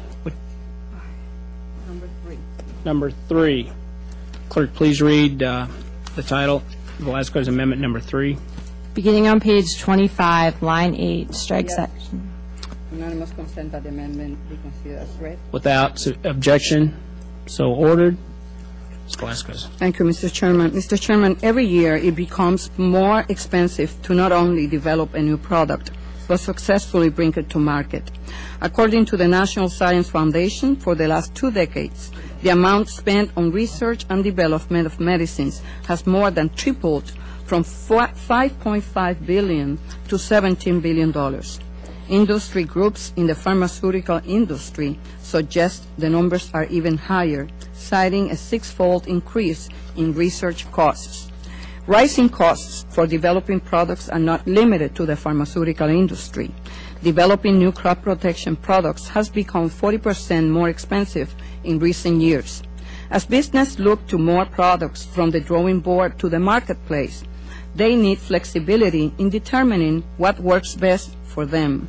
The bill we're considering places an emphasis on helping companies commercialize their products, and rightly so. After all, the purpose of the SBIR program is the development of new goods and services that have value for the government or in the marketplace. Unfortunately, rather than empowering small businesses to successfully commercialize their products, this bill will put the government in charge of determining exactly what businesses need to bring their product to market. Sure. It would seem to me that our goal should be giving firms tools they need, not telling them what will work best for them. Small firms that have developed these products know which ingredients are needed for commercialization. The ingredients may be product testing, marketing, perfection of the manufacturing process, evaluation of the technology, or a mix of all these elements. The point is that small firms should decide which of these two are most important to them and necessary for their success. Again, it is not up to a bureaucrat in any of the 11 federal agencies to decide what is the best route to bring that product into market. They are not businesses. They don't come from the private sector. They don't have the expertise. Small businesses should be given the flexibility to decide what is the best route that they need to take in order to bring those products to market. The amendment I am offering will provide firms with vouchers they could use for his technical assistant. And rather than a federal agency dictating what they think is best, the entrepreneurs evaluate their own needs and decide how to go forward. Does any other member wish to be heard on the amendment? Seeing none, I thank the gentlelady for her amendment. I do oppose it. There appears to be insufficient oversight of the proposed program, and there doesn't seem to be any restriction on how the vouchers could be used. So I would urge my colleagues to vote no on this amendment, number 3. The question is on Ms. Velazquez in New York, amendment number 3. All those in favor say aye. Aye. All those opposed, no. No. The noes appear to have it. I ask for a recorded vote. Recorded vote has been requested. Is there a second? There is a second. A recorded vote is ordered pursuant to committee rule number 10. Further proceedings on the amendment shall be postponed. And you have one last one. Yeah. Amendment number 12. Clerk, please read that. Page 87, after line 6, insert the following. I ask unanimous consent that the amendment be considered. Without objection. Mr. Chairman, this amendment is about getting spending under control and ensuring taxpayers receive the best value for their dollar. As we all know, over the years, a number of pilot programs have cropped up at the agency, and the SBA has continued seeking funding for them. As just one example, in its current budget submission, the agency has requested funding for initiatives like the Small Loan Advantage Program, Community Advantage, Impact Investing, Early Stage Innovation Fund, Regional Clusters, the Distant Learning Portal, and the Emerging Lenders Program. The last 3 of these programs alone cost $15 million more than we have spent on the Women's Business Development Center that we authorized, that has been tested, and that is working. None of these programs, none of these pilot programs has been authorized by Congress, nor have they been tested. If we are serious about reducing the deficit and rooting out inefficiency, these unauthorized programs are the best place to start. The fact is, we live in tight fiscal times and must ensure that resources dedicated to SBA are spent wisely. One problem with the proliferation of pilot programs has been that once launched, they never go away. Instead, they draw resources away from other services at the agency. I ask my colleagues to support this amendment. Does any other member wish to be heard on the amendment? Yes, Mr. Chairman. Mr. Schrader. I'd like to support the ranking member's effort here. I think we all know that a lot of programs in government get started and they just go on in perpetuity, and I'd like to think this committee, as well as members of Congress, like to reevaluate their effectiveness or their appropriateness given changing economic times. So I really think this is a great way to save some money. I yield back. Does any other member wish to be heard on the amendment? Seeing none, this is one area that gentlelady and I completely agree when it comes to these pilot programs, and I would continue to work with her on legislation to try to restrict the SBA's ability to create these programs.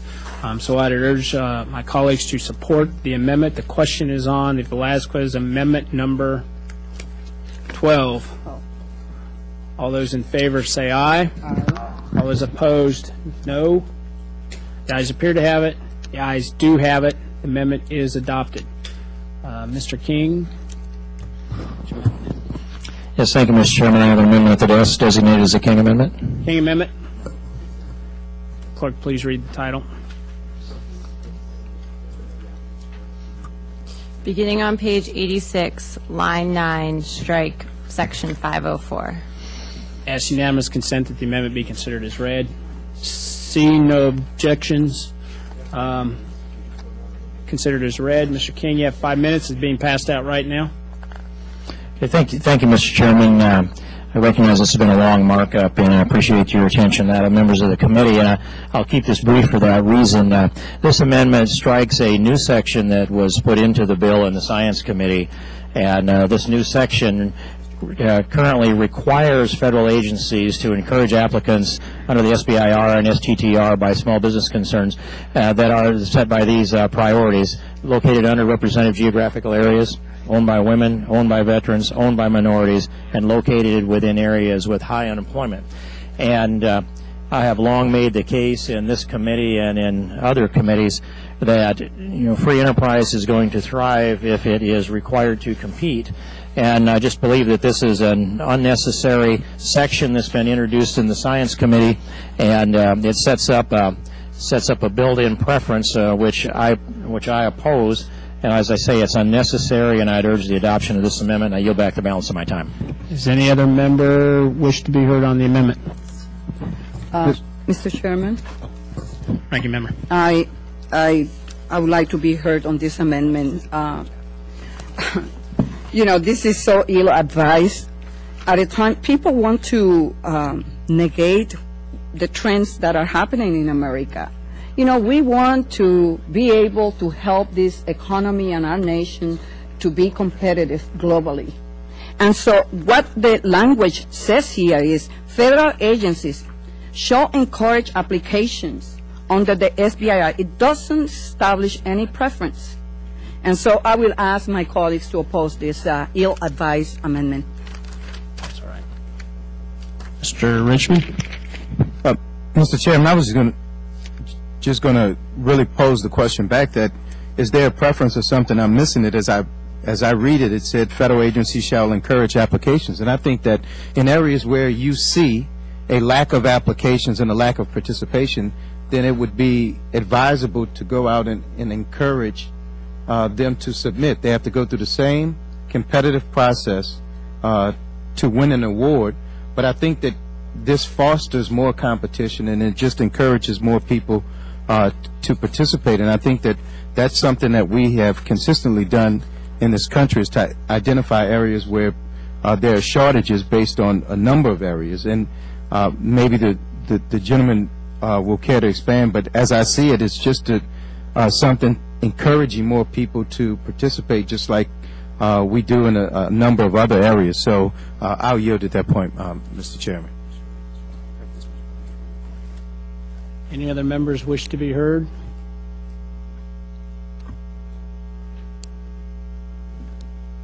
Seeing none, I do support the gentleman's amendment.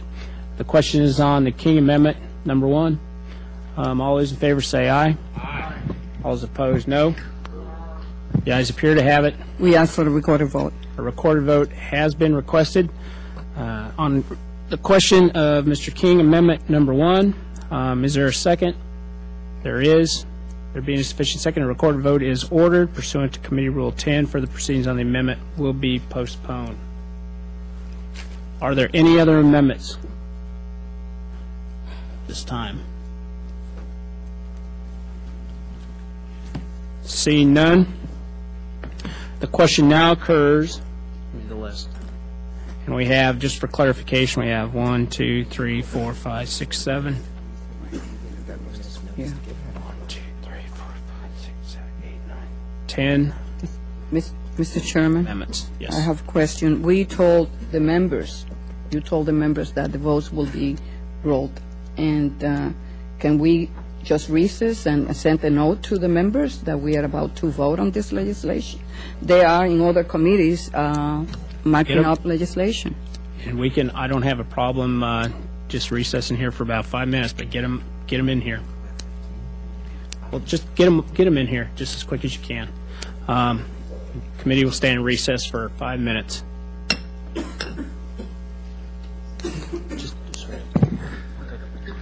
We do it like that in other committees.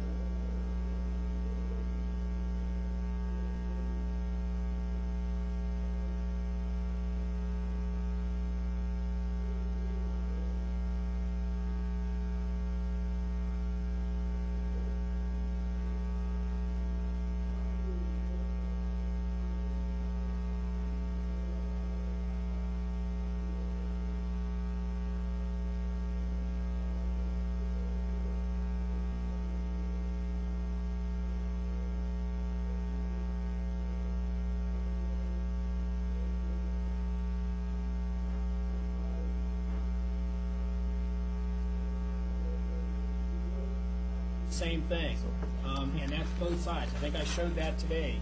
The minority side had a lot of amendments out there, and we're trying to accommodate that. So we're going to try to do this as open as we can. And we have several, 1, 2, 3, 4, 5, 6, 7, 8, 9, 10 recorded votes that we're going to dispense with at this point. So the question is on. Now occurs on agreeing to the amendment offered by, we're going to start with Ms. Velasquez, the ranking member, The question now occurs on agreeing to the amendment offered by Ms. Velazquez, number 1, on which a recorded vote was ordered. The clerk shall call the roll. Mr. Graves. No. Mr. Bartlett. Mr. Shabbat. Mr. King. No. Mr. Kaufman. Mr. Mulvaney. Mr. Tipton. Mr. Fleischman. Ms. Herrera Butler. Mr. West. Mrs. Elmers. Mr. Walsh. Mr. Landry. Mr. Barletta. Mr. Hanna.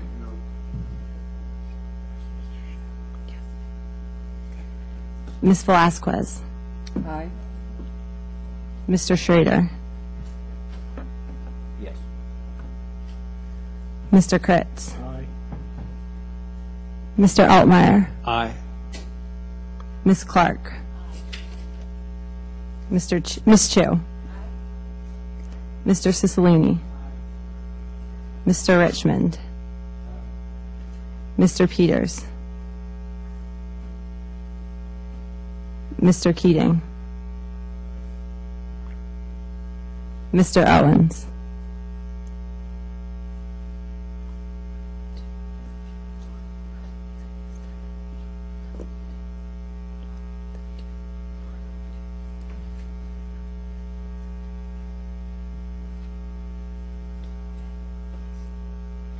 Thirteen noes, 8 ayes. The noes have it. The vote is 13 ayes, 13 noes, 8 ayes. The amendment is not agreed to. The next amendment, the question is on Velazquez number 13.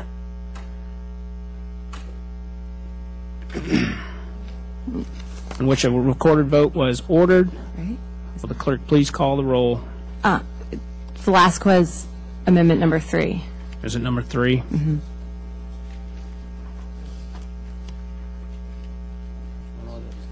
It is number 3. Mr. Graves.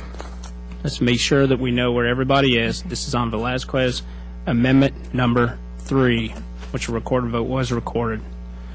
Clerk. Mr. Graves. No. Mr. Bartlett. Mr. Shabbat. Mr. King. Mr. Kaufman. Mr. Mulvaney.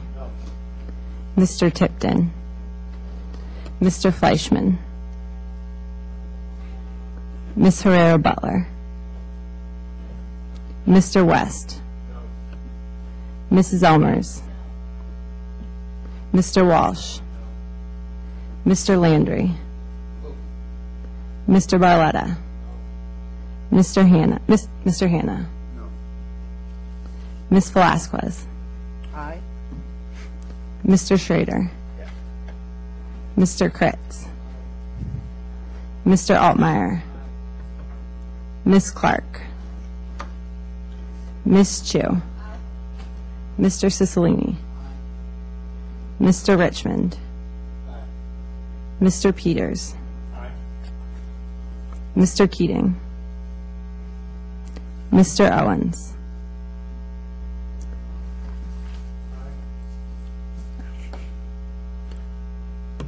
Are there any other members that wish to vote?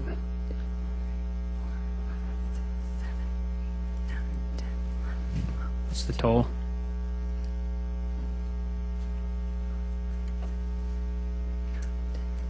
$13 noes, 10 ayes. Vote is 13 noes, 10 ayes. The amendment is not agreed to.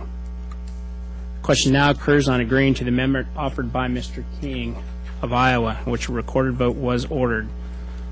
Clerk, please call the roll.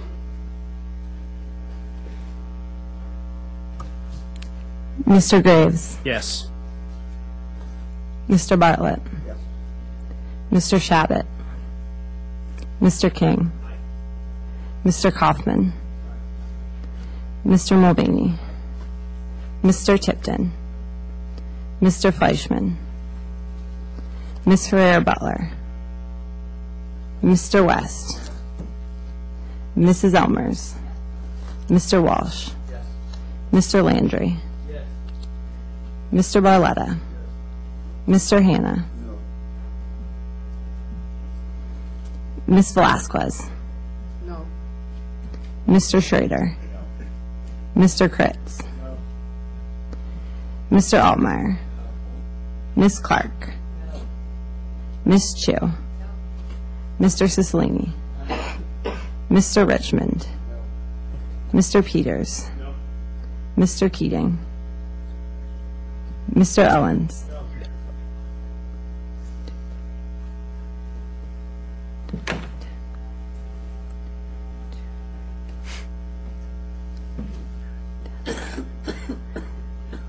"12 ayes, 10 noes."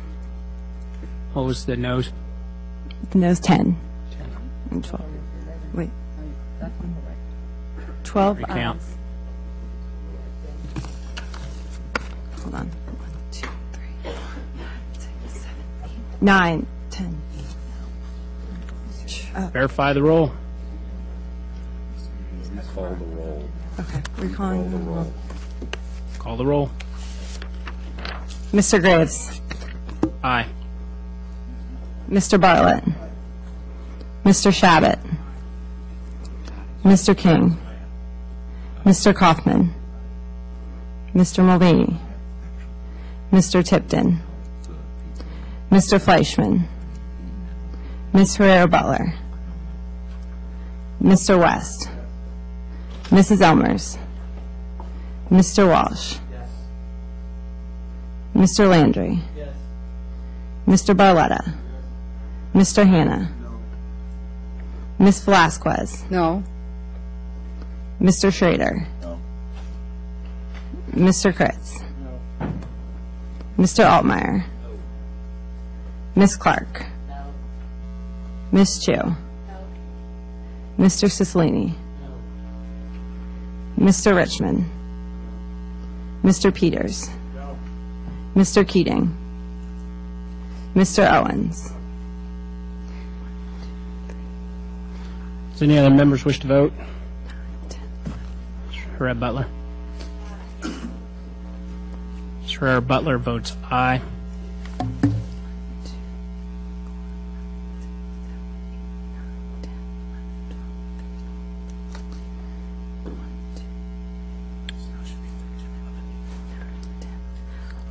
"13 ayes, 11 noes." A vote of 13 ayes, 11 noes. The amendment is agreed to. Next is the question that occurs on agreeing to the amendment offered by Mr. Owens. It's amendment number 31 by Mr. Owens, in which a recorded vote was ordered. Clerk, please call the roll. Mr. Graves, No.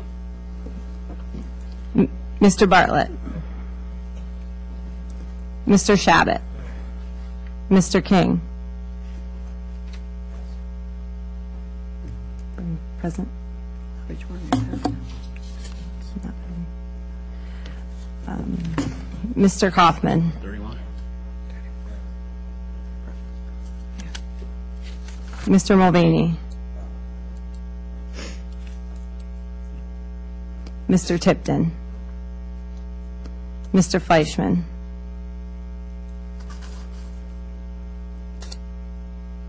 Ms. Herrera-Butler, Mr. West, Mrs. Elmers, Mr. Walsh, Mr. Landry, Mr. Barletta, Mr. Hanna, Ms. Velasquez, Yes. Mr. Schrader, Mr. Kritz, Mr. Altmeyer, Ms. Clark, Ms. Chu, Mr. Cicilline, Mr. Richmond, Mr. Peters, Mr. Keating, Mr. Owens. Does any other members wish to be heard? Mr. Chairman, Mr. King? I'll change my vote to no. Mr. King votes no. Mr. Kaufman? Mr. Kaufman votes no.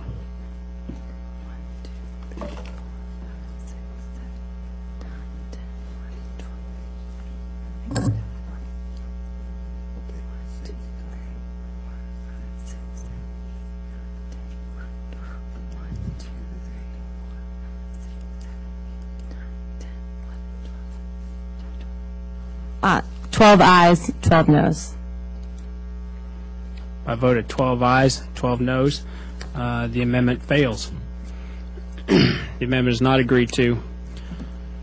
The question now occurs on agreeing to the amendment offered by Ms. Chu. It's amendment number 26, for which a recorded vote was ordered. The clerk shall call the roll. Mr. Graves, No.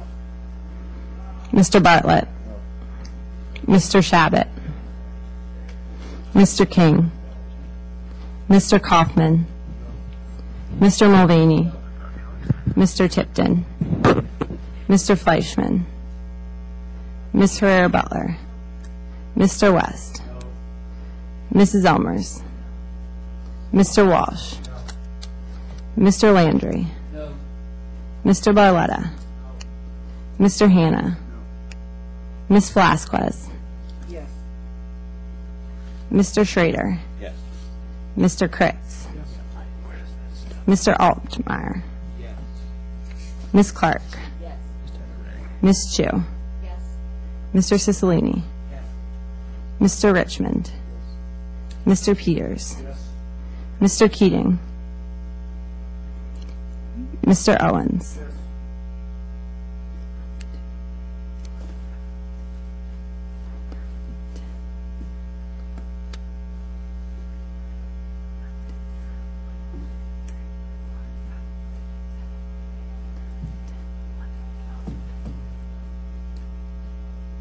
Ten ayes, 14 noes. By a vote of 10 ayes, 14 noes, the amendment is not agreed to. The next question now is on Ms. Chu's amendment number 25, on which a recorded vote was ordered. Clerk, please call the roll. Mr. Graves, No. Mr. Bartlett, Mr. Shabbat, Mr. King, Mr. Kaufman, Mr. Mulvaney, Mr. Tipton, Mr. Fleischman, Ms. Herrera-Butler, Mr. West, Mrs. Elmers, Mr. Walsh, Mr. Landry, Mr. Barletta, Mr. Hanna, Ms. Velasquez, Yes. Mr. Schrader, Mr. Kritz, Mr. Altmeyer, Ms. Clark, Ms. Chu, Mr. Cicilline, Mr. Richmond, Mr. Peters, Mr. Keating, Mr. Owens,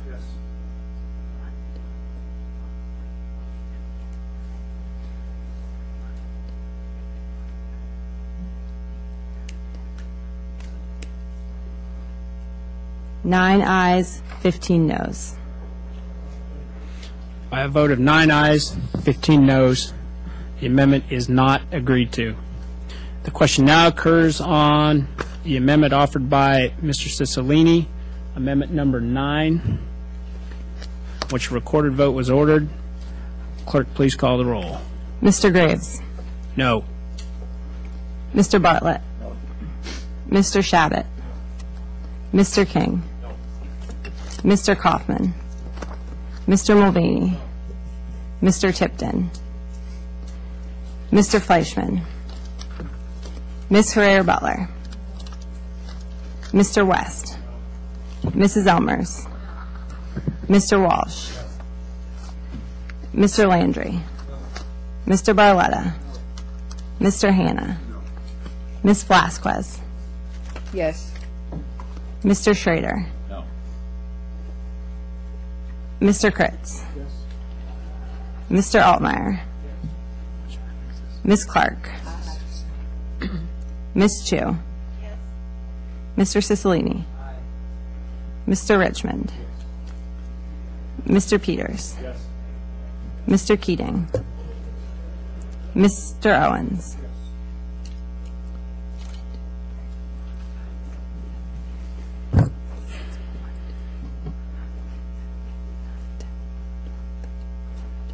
Nine ayes, 15 noes.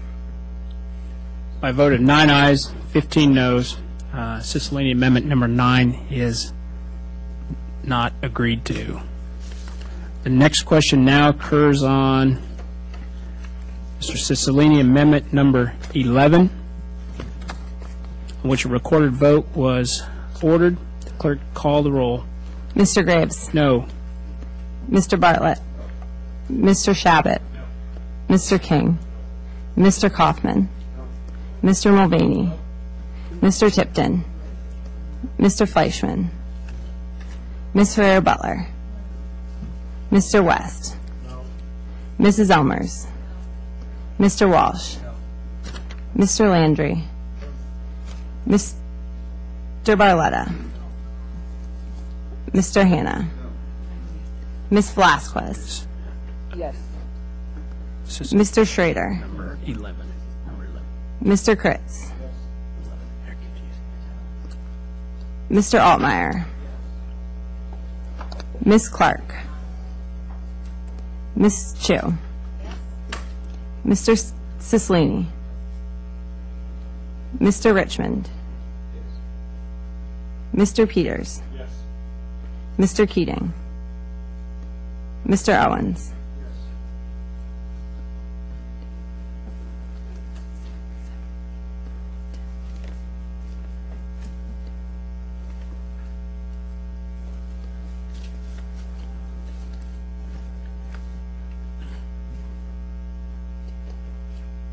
Ten ayes, 14 noes.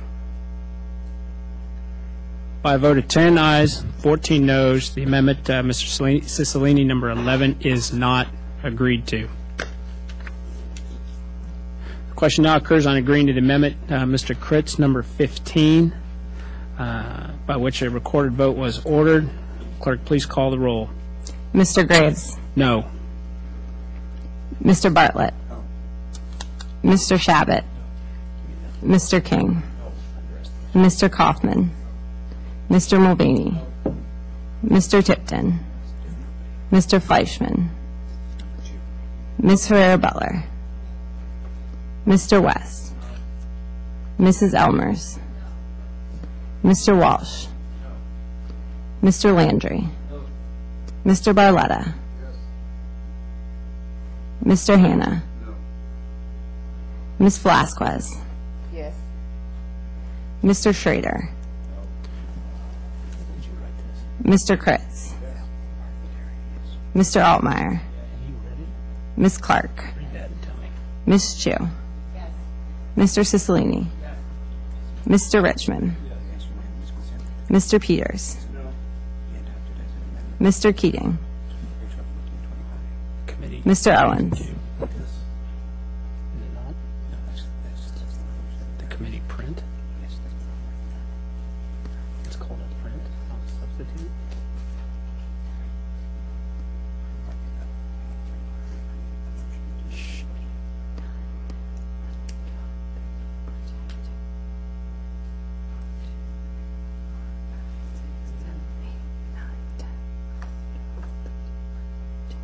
Nine ayes, 15 noes. By a vote of 9 ayes, 15 noes, Kritz Amendment number 15 is not agreed to. Last amendment. The question now occurs on agreeing to the amendment offered by Mr. Schrader, amendment number 15, in which a recorded vote was ordered. Clerk, please call the roll. Mr. Graves? No. Mr. Bartlett? Mr. Shabbat? Mr. King? Mr. Kaufman? Mr. Mulvaney, Mr. Tipton, Mr. Fleischman, Ms. Herrera-Butler, Mr. West, Mrs. Elmers, Mr. Walsh, Mr. Landry, Mr. Barletta, Mr. Hanna, Ms. Velasquez, Mr. Schrader, Mr. Kritz, Mr. Altmeyer, Ms. Clark, Ms. Chu, Mr. Cicilline, Mr. Richmond, Mr. Peters, Mr. Keating, Mr. Owens, We'll talk about it later.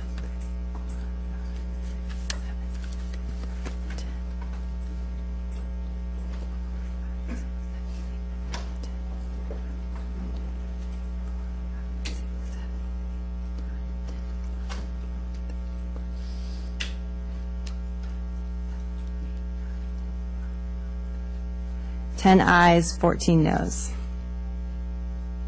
By a vote of 10 ayes, 14 noes, the amendment by Mr. Schrader is not agreed to. There being no other amendments, I ask unanimous consent that the committee print as amended be adopted as an amendment in the nature of a substitute to H.R. 1425. Being no objections, I now move that the committee report H.R. 1425 to the House with the recommendation that the bill as amended do pass. All in favor say aye. All opposed, no. In the opinion of the chairs, the ayes have it. The motion is agreed to. I'd ask unanimous consent that the chair of the committee be authorized to correct section numbers, punctuation, cross-references, and to make other technical and conforming corrections necessary to accurately reflect the action of the committee in the amended bill. Seeing no Mr. objection. Chairman, I want to provide notice that the Democrats will be filing dissenting views in conjunction with the bill. Without objection. Anything else? Anybody have anything else to say?